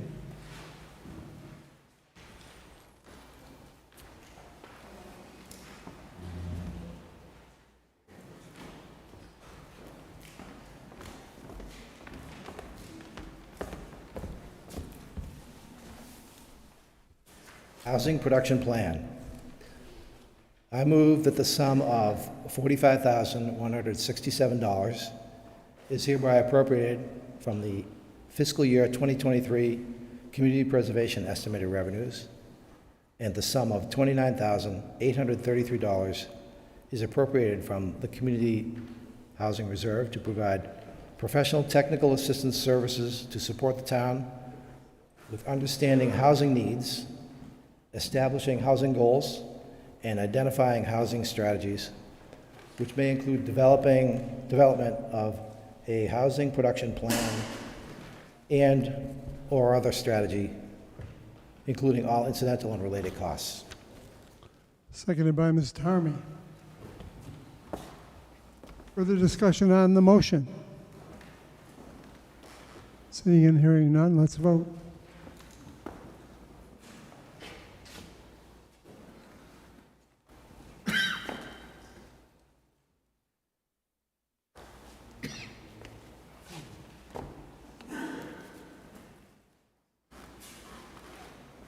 Those in favor, 62, 6 opposed.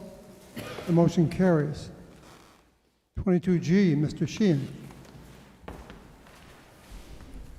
Town Hall acoustic and lighting improvements.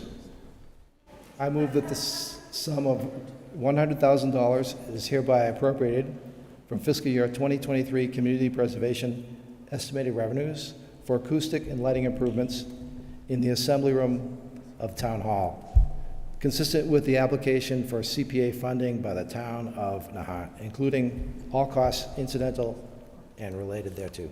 Seconded by Mr. Brown. Wow. Any further discussion on that motion? Let's vote.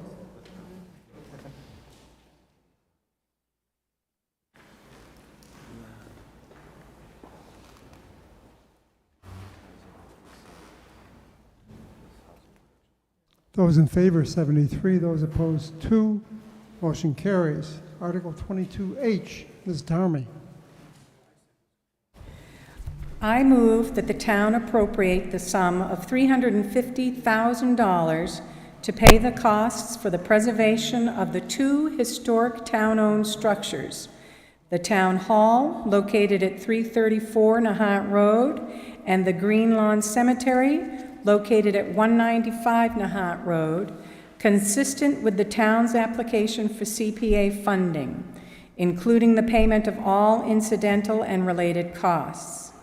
That to meet this appropriation, the treasurer, with the approval of the Board of Selectmen, is authorized to borrow the sum of $350,000 under General Laws, Chapter 44B, General Laws, Chapter 44, Sections 7 and 8, and/or other enabling authority, and to issue bonds or notes of the town therefore. That the Board of Selectmen is authorized to apply for, accept, and expend any monies that may be available to the town for such purposes from any public or private source, and further, that $20,160 is appropriated from fiscal year 2023 Community Preservation Estimated Revenue, and $34,790 is appropriated from Community Preservation General Reserves to pay debt service, principal and interest, on the first year of the borrowing. Seconded by Mr. McMacken. Further discussion on the motion? Seeing and hearing none, let's vote.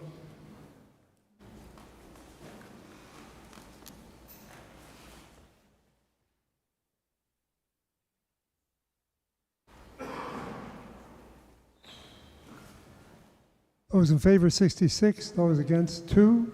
Motion carries.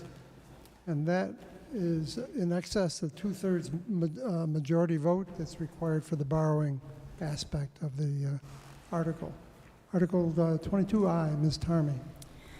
I move that the sum of $60,000 is hereby appropriated from fiscal year 2023 Community Preservation Estimated Revenues for the planning, upgrade, and replacement of the Little Nahant Short Beach Playground, $40,000, and for planning the restoration of the 5 additional playgrounds in Nahant, $20,000, including all costs incidental or related thereto. Seconded by Mr. Barba. Further discussion on the motion? Seeing and hearing none, let's vote.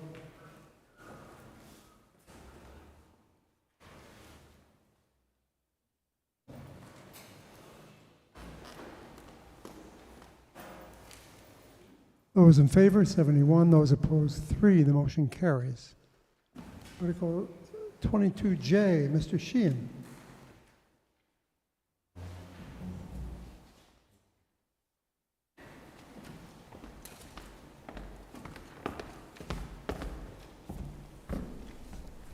Bailey's Hill Restoration. I move that the sum of $25,000 is hereby appropriated from fiscal year 2023 Community Preservation Estimated Revenues for the removal of invasive species and pathway restoration on Bailey's Hill as requested by the town of Nahant, including all costs incidental and related thereto. Seconded by Mr. Brown. Further discussion on the motion? Seeing and hearing none, let's vote.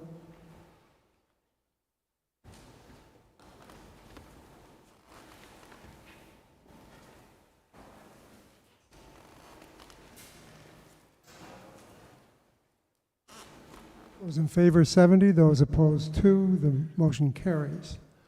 Article 22K, Mr. Sheehan. East Point Park Maintenance Plan.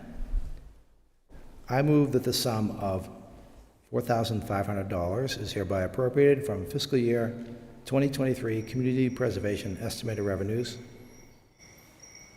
for the preparation of a plan with best practices, principles, and strategies to ensure the maintenance and sustainability of 2 Nahant parks located on East Point, Nahant, including all costs incidental and related thereto.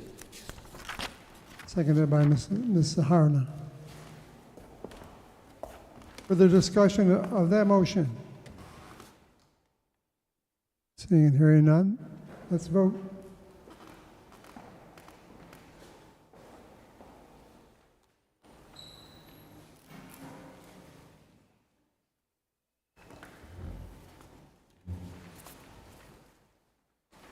Those in favor, 66. Those opposed, no. The motion carries.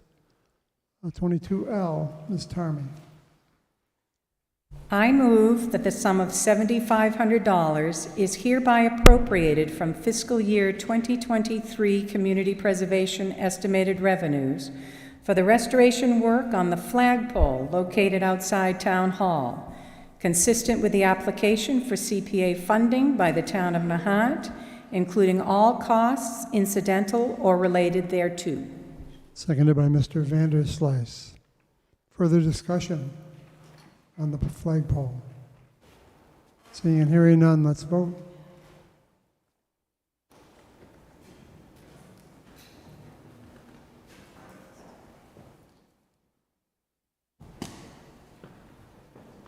Those in favor 68, those opposed 4. The ayes have it.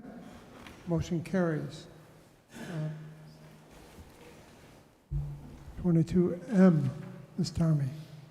I move that the sum of $45,879 is hereby appropriated from fiscal year 2023 Community Preservation estimated revenues, and the sum of $24,121 is appropriated from the Community Preservation Fund General Reserves for payment of the debt service for the public library bonding authorized by the 2021 Annual Town Meeting, Article 21E.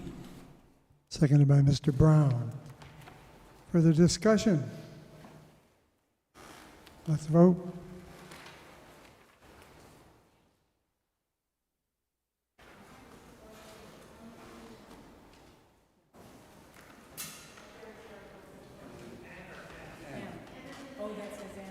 Those in favor 62, those opposed 3. The motion carries. I just read 22M. That vote was for 22N as in Nancy. That was?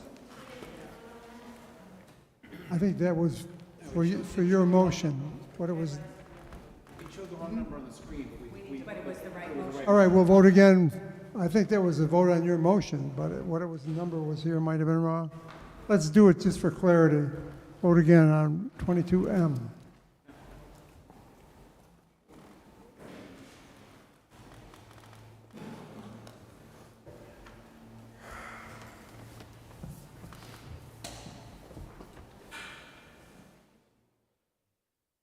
Those in favor 63, those opposed 4. The motion carries. And now we go to 22N. Mr. Sheehan.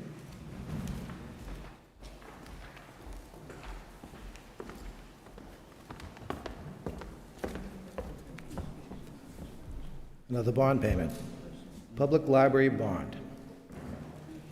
I move that the sum of $51,695 is hereby appropriated from the Community Preservation Fund General Reserves for payment of the debt service for the public library bonding authorized by the 2019 Annual Town Meeting, Article 16, Charlie.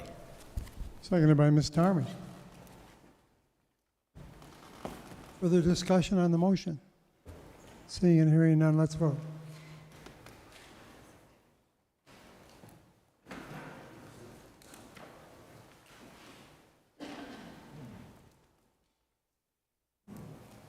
(62 in favor, 3 opposed). The motion carries. We go to 22O. Mr. Sheehan.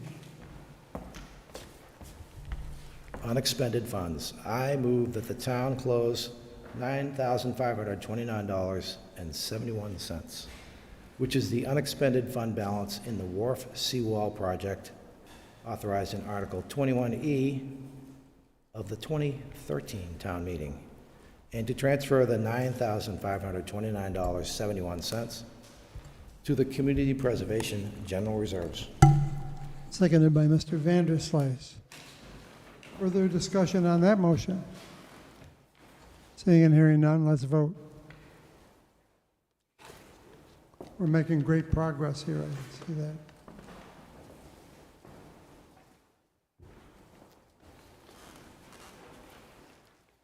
$69 in favor, none opposed. A unanimous vote in favor, it passes. Number P, Ms. Tarmy. I move that the town close $23.75, which is the unexpended fund balance in the building department permitting software project authorized in Article 28M of the 2015 town meeting, and to transfer the $23.75 to the Community Preservation General Reserves. Seconded by Mr. McMacken. Further discussion on the $23.75. Let's vote.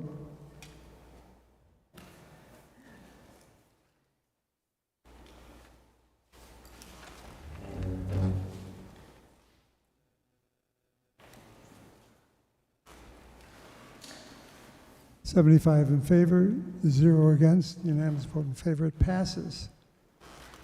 22Q, Ms. Tarmy. I move that the town close $383.97, which is the unexpended fund balance in the Town Hall Records Preservation Project, authorized in Article 33K of the 2017 town meeting, and to transfer the $383.97 to the Community Preservation General Reserves. Seconded by Mr. Barba.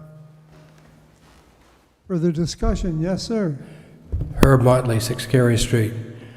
This is a wonderful series of articles, and I think the town should commend itself for consistently funding at appropriate levels for these projects and not going over them.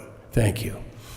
Thank you. I think you're right. And we tried to find a way Thursday night when we met to put them all together so we could do it in all in one great motion.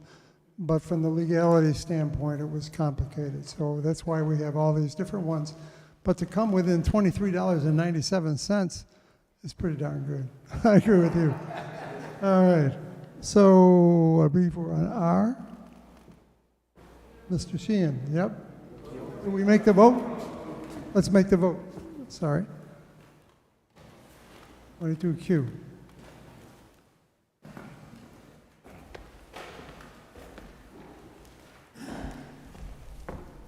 Those in favor, 70, and no one opposed. Unanimous vote in favor, it passes. 22R, Mr. Sheehan. Okay. I'm glad you liked the last one. There's another.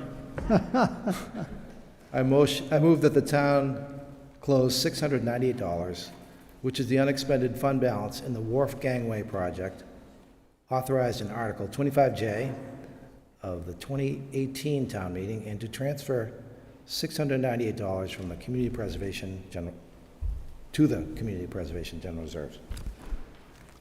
Seconded by Mr. McMacken. Further discussion? Let's vote. Now, we have the view that Mr. Motley suggested, but if the contractor was sitting just outside the door there, he'd probably be mad as hell he didn't get that last $698.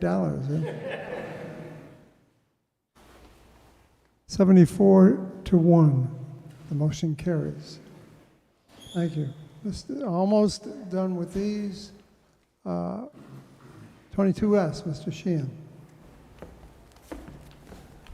I move that the town close $3,140.12, which is the unexpended fund balance in the Tudor Beach Stairs project authorized in the Article 16H of the 2019 town meeting, and to transfer the $3,140.12 to the Community Preservation General Reserves.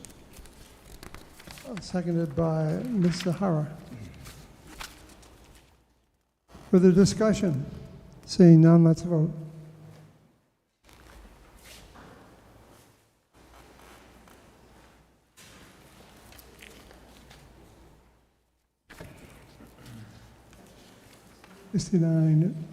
Unopposed. Motion carries. And 22, is it T? Yep, Mr. Sheehan.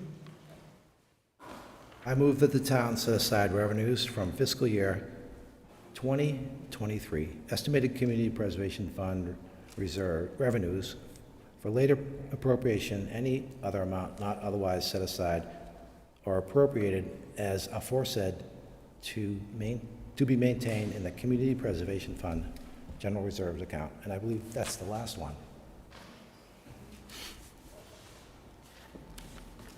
Seconded by Mr. Barber. Further discussion? Seeing and hearing none, let's vote.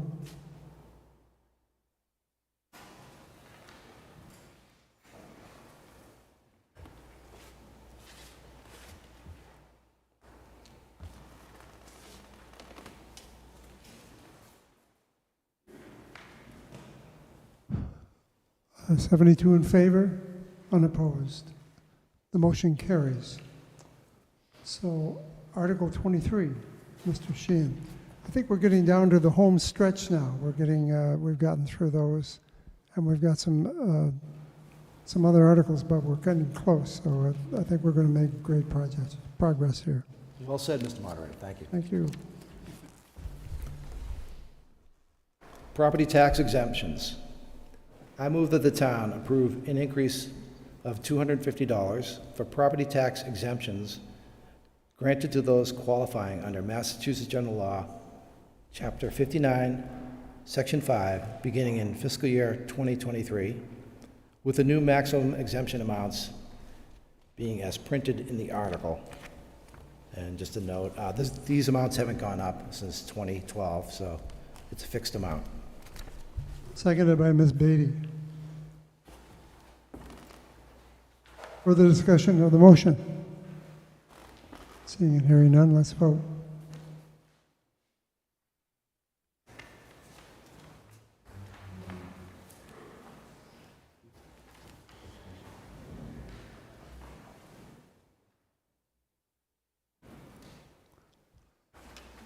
Uh, 69 in favor, 1 opposed. The motion carries. Article 24, Ms. Beatty.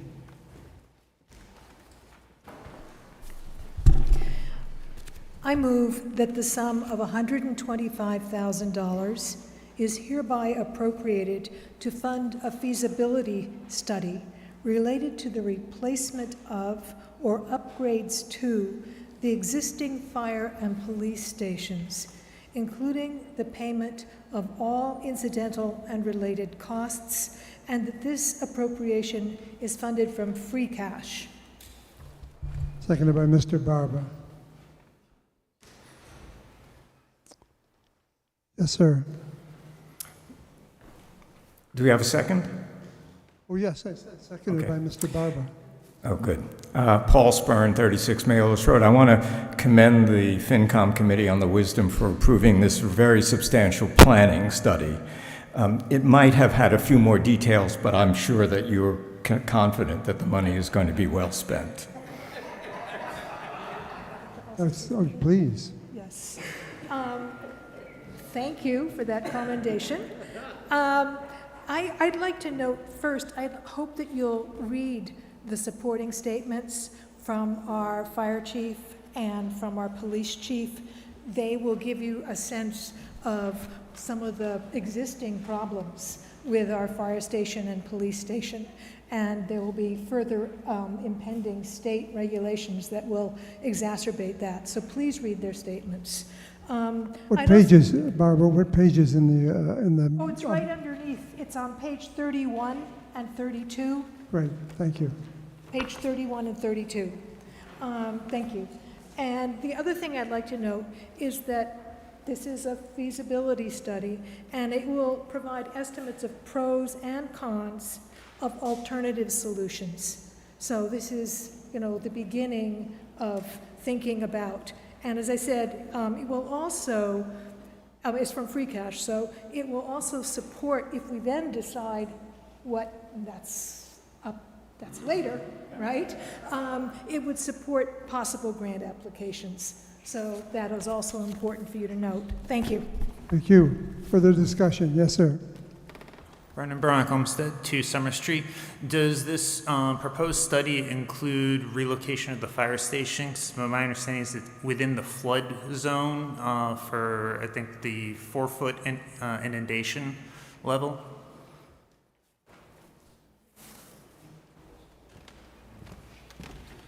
Yes, part of this study would provide the town an analysis of alternative locations. It's going to look at the current buildings, the needs of of each department, whether, the best way forward for the town is to rebuild in their existing locations or combine them into one of the two current locations or a different location around town. So this really will provide all options for the town to consider before moving to any type of design stage. I would urge support for this measure. Thank you. Further discussion? Seeing and hearing none, let's vote.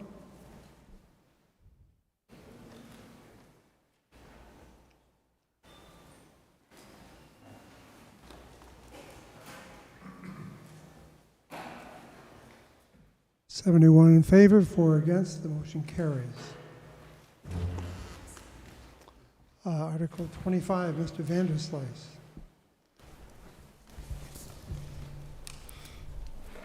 I move that the town accept Massachusetts General Law, Chapter 32, Section 4, Paragraph 2B and 1/2, pertaining to call firefighters' participation in the state employment retirement system.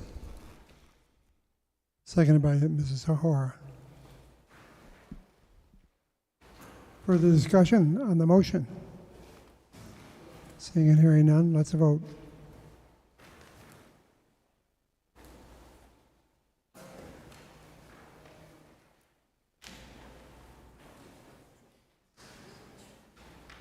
$60 in favor, 5 against. The motion carries.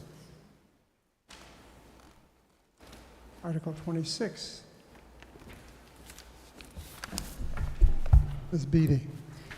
I move that the town amend Section 13, Control of Dogs, of the police bylaws, as printed in the warrant Appendix 7 of the Advisory and Finance Committee report. Seconded by Mr. Vanderslice.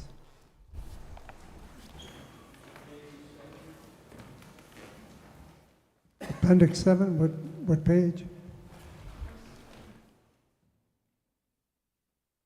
Okay. Mr. Motley. Thank you, sir. I'd just like to make an observation. Dogs have been a topic of discussion at town meeting in Nahant for as long as we can remember. There was about a 5-year discussion as to whether or not we should have a leash law. Since we adopted a leash law, the town has now been overrun with all kinds of colorful vermin, and most recently the coyotes, which hopefully are taking care of the groundhogs and a few others. But think about, not really applying to this article, but it's just sort of ironic to note.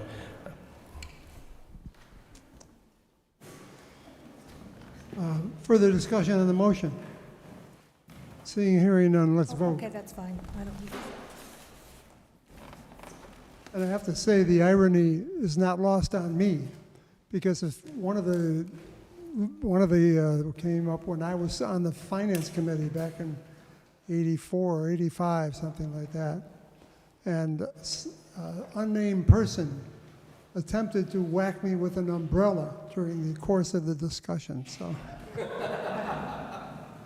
those in favor 54, those opposed 9. The motion carries. Article 27. Mr. Vanderslice. I move that the town vote pursuant to General Laws, Chapter 43B, Section 10, to amend Section 4-4 of the Town Charter, Board of Appeals, to increase the size of the board from 3 to 5 members by deleting the text of said section and inserting in place thereof the following. A. Composition term of office. There shall be a Board of Appeals consisting of 5 regular members appointed by the Board of Selectmen for 3-year overlapping terms, so that the terms of an equal number of members, as nearly as possible, expire each year, and 3 associate members appointed by the Board of Selectmen for 3-year overlapping terms, so that the term of office of 1 member expires each year. And further, following the vote at the 2023 town election regarding this amendment to the charter and the effective date of such amendment, to authorize the Select Board to appoint one new member for a 2-year term and one new member for a 3-year term. Seconded by Mr. Sheehan. That's a mouthful. Any further discussion on that motion? In the lack thereof, why don't we vote?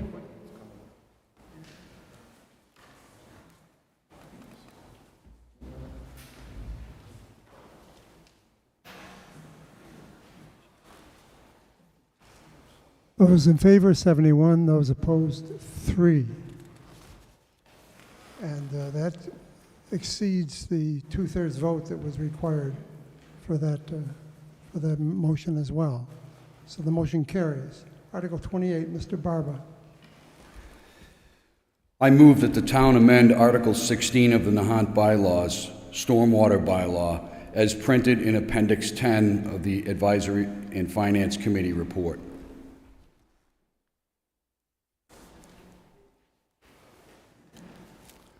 Seconded by Mrs. Beatty. So passage of this article will update the town's stormwater bylaws so that the town will comply with the latest municipal separate sewer system general permit requirements. This simplifies and reformats our current bylaws, adds an administrative approval process, and adds language to prohibit illicit discharges. And given their expertise in environmental protection, the Conservation Commission will be given the role of addressing the approval process and enforcement, and therefore the Advisory and Finance Committee recommends that you approve this. Further discussion? Yes, sir.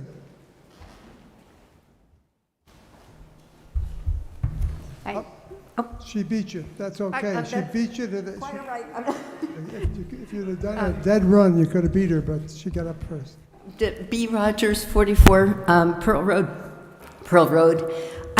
The amendment about the coverage, the space that's covered from 600 square feet to an acre, is, if I understand, that's because the current stormwater bylaw only applies to properties of an acre or more, and this is to expand it to cover more properties. Is that right?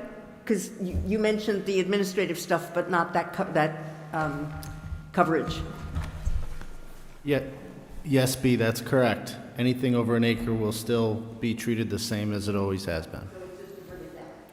This new portion will be an administrative task administered by the Concom. I'm not sure I'm asking this question at the right time, but it will be directed to Tony, because it has to do with the stormwater bylaws. Earlier in the town meeting, we voted for an $18 million get-ready sewage expenses are coming. We've got an Article 29, which addresses climate change, which we all know could become very big dollars, very big, very quickly. Article 30 has to do with the lowlands drainage, and Article 31 probably stimulated that with a citizen's petition for the drainage. I'm seeing more and more activity on stormwater management. I guess, is this the time to address the question? Would you consider looking at these large expenditures under an enterprise system? Because I fear that people are going to look at the sewage expenses over the coming 5 years, which will go up. But it's also going to be forced up by stormwater management, which is equally large. We're talking millions of dollars, and personally, I happen to support managing the expenses separately and the funding separately. So is this the time or some other time? No, this isn't the time. Okay, but I'll answer it anyways. I think the answer is that, we'd be looking into that sort of thing. Stormwater, climate change, I mean, for our town, it's a major issue. This article really is focused on the policy side. You know, our wetlands bylaw, those types of things talk about, the policy of how we manage our individual properties around town. The other articles you mentioned have more to do with preparation, investing in infrastructure that helps prepare for climate change. And we're getting a double whammy.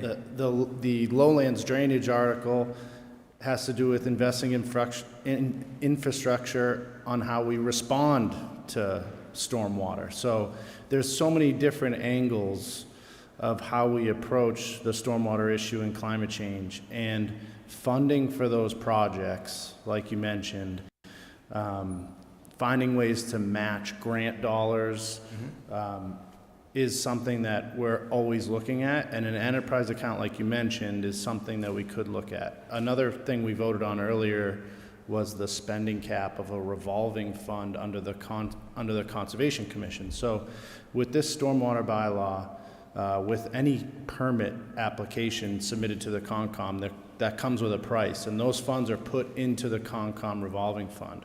And I know that the Concom's interested in using those funds to potentially go after grants, like I mentioned, to help with these type of things. So yes, we will. I'll definitely catch up with you at a later date and look more into what an enterprise account would look like. I volunteer my time for any research. Excellent. Great, thank you. Further discussions on the motion? Seeing and hearing none, let's vote.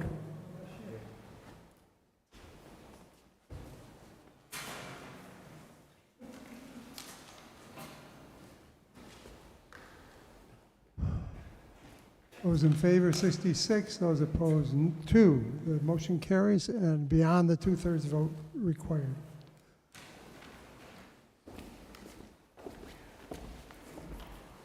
Article 31.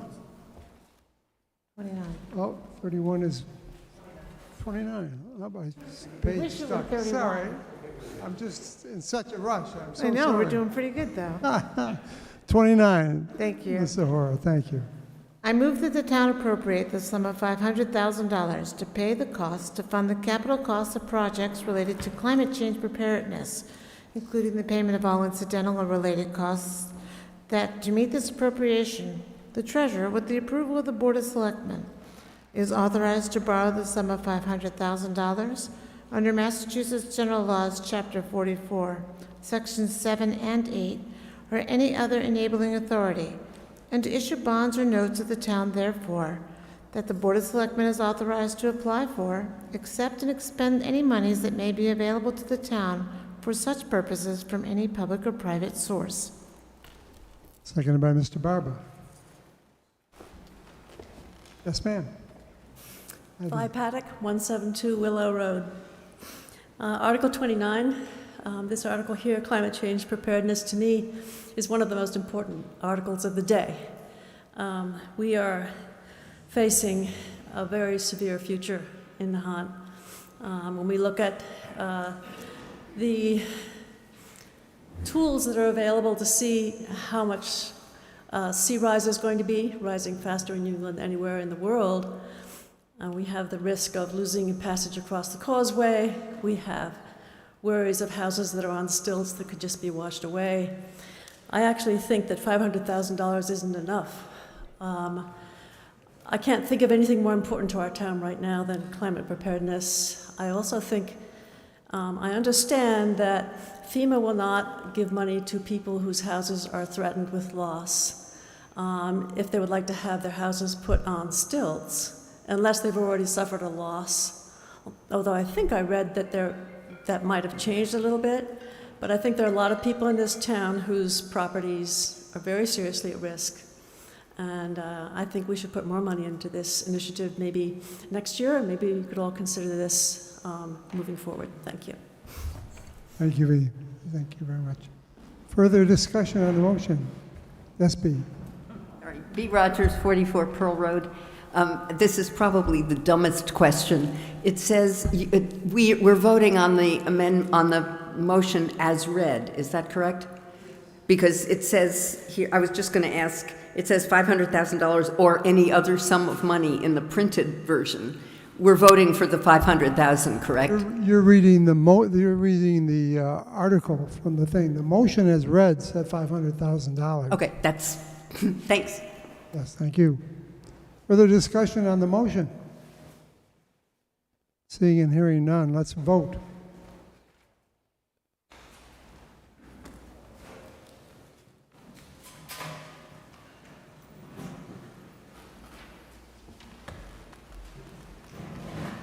Those in favor, 70. Those opposed, 1. The motion carries, and by far more than the two-thirds majority that's required. Article 30, Mr. Barba. I move that the sum of $550,000 is hereby appropriated to fund drainage improvements in the lowlands neighborhood, generally consisting of Castle Road, Fox Hill Road, and Ward Road, including but not limited to improvements to existing infrastructure of drainage, ditches, stormwater pipes, and outfalls, as well as development of infrastructure to improve drainage, including the payment of all costs incidental or related thereto. And that to meet this appropriation, the town treasurer, with the approval of the selectmen, is authorized to borrow said amount under and pursuant to Massachusetts General Laws, Chapter 44, Section 7, Subsection 1, or pursuant to any other enabling authority, and to issue bonds or notes of the town therefore. Seconded by Ms. Tarmy. So last year at town meeting, we voted to appropriate $100,000 for drainage improvements and an engineering study. This article would appropriate an additional $550,000 for projects that come from that engineering study. Not only will this help protect the residents of the lowlands neighborhood, but it will also protect a couple of critical infrastructure items that we have in that area, which is a main utility electrical vault and the Ward Road sewerage pump station.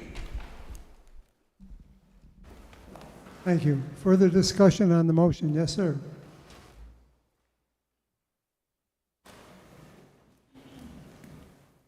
Brendan Baronic Homestead, 2 Summer Street.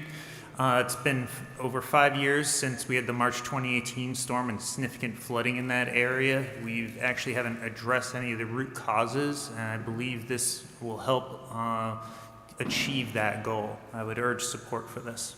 Thank you. Further discussion on the motion? Seeing and hearing, oh, yes, here we go. Sorry, come ahead. I'm not as fast as B.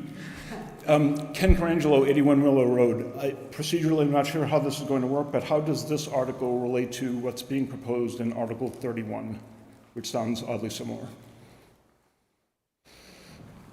Article 31 is... It's the citizens' petition talking about lowlands drainage. So Article 31, similar to what this article is, in working with the residents of the lowlands neighborhood and working together on how we want to formulate this language. If this article passes, I believe the citizen, the leading citizen of the petition is going to withdraw the next article. Both are going to fund the efforts laid out by the study that's currently underway. Okay, if they were both passed, then 31 would be in addition to this 550,000? Right. Okay, thank you. Yes, ma'am. Christine Johnson-Licio, 15 Fox Hill Road. To respond to your question, if this article passes, I will withdraw the citizens' petition. Thank you very much.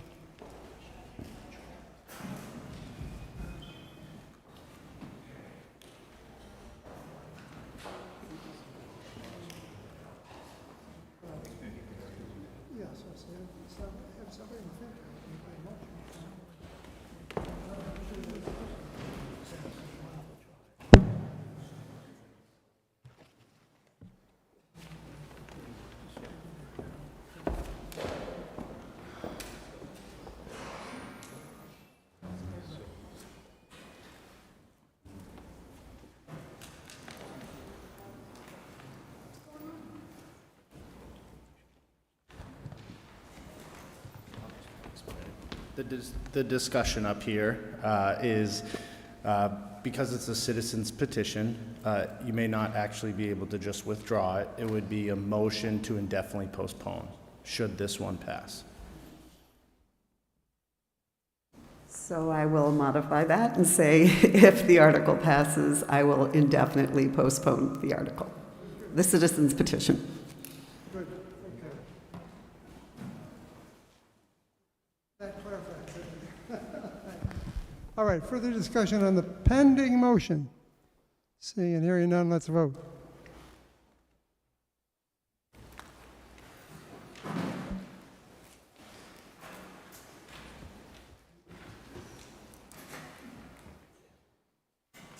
Those in favor, 71-4. Those opposed, 1.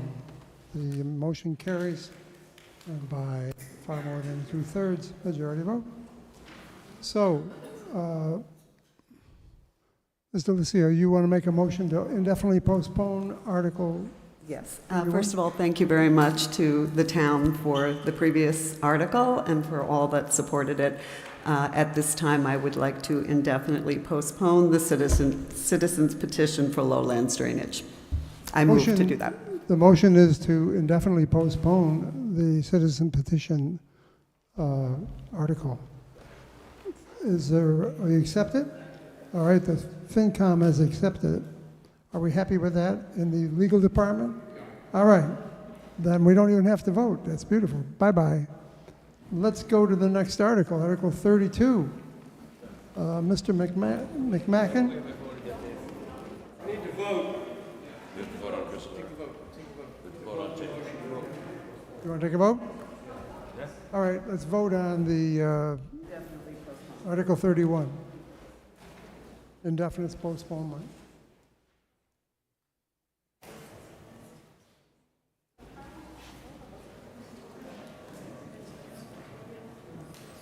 Those in favor, 54. Those opposed, no. Motion carries. All right, Article 32. Mr. McMacken. The end is in sight. Yes. I want to thank everyone for staying here. We have just a bit of housekeeping, and what we're seeing here is the rule of meetings. The brain can't absorb what the butt can't endure. And I think our town leadership has crafted a really great agenda, and we've been able to accomplish a whole lot today. So to wind things down, I move that the town continue the following standing committees to June 30, 2023.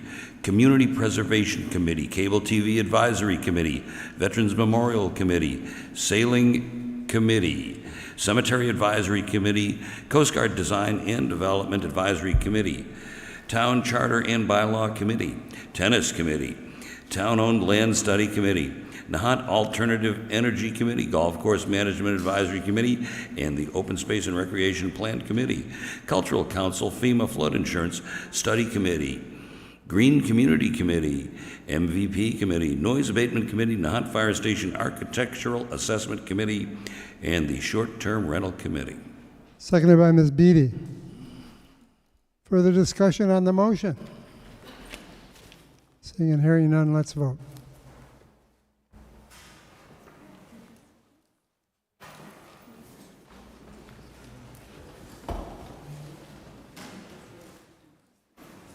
Those in favor, 72. Those opposed, no. 1. All right, who is that no vote? Please stand All right. So let me just say this. I pointed out at the beginning what a stellar job the FinCom has done. FinCom just pointed out what a stellar job the town administration has done, especially Tony has done a fantastic job and is ready for everything. But this is a triumvirate. And I have to say, you guys really were the key today. You stuck around on a beautiful day and you worked to do the town work. Thank you very, very much. The business having been completed, this meeting is adjourned. Thank you very much.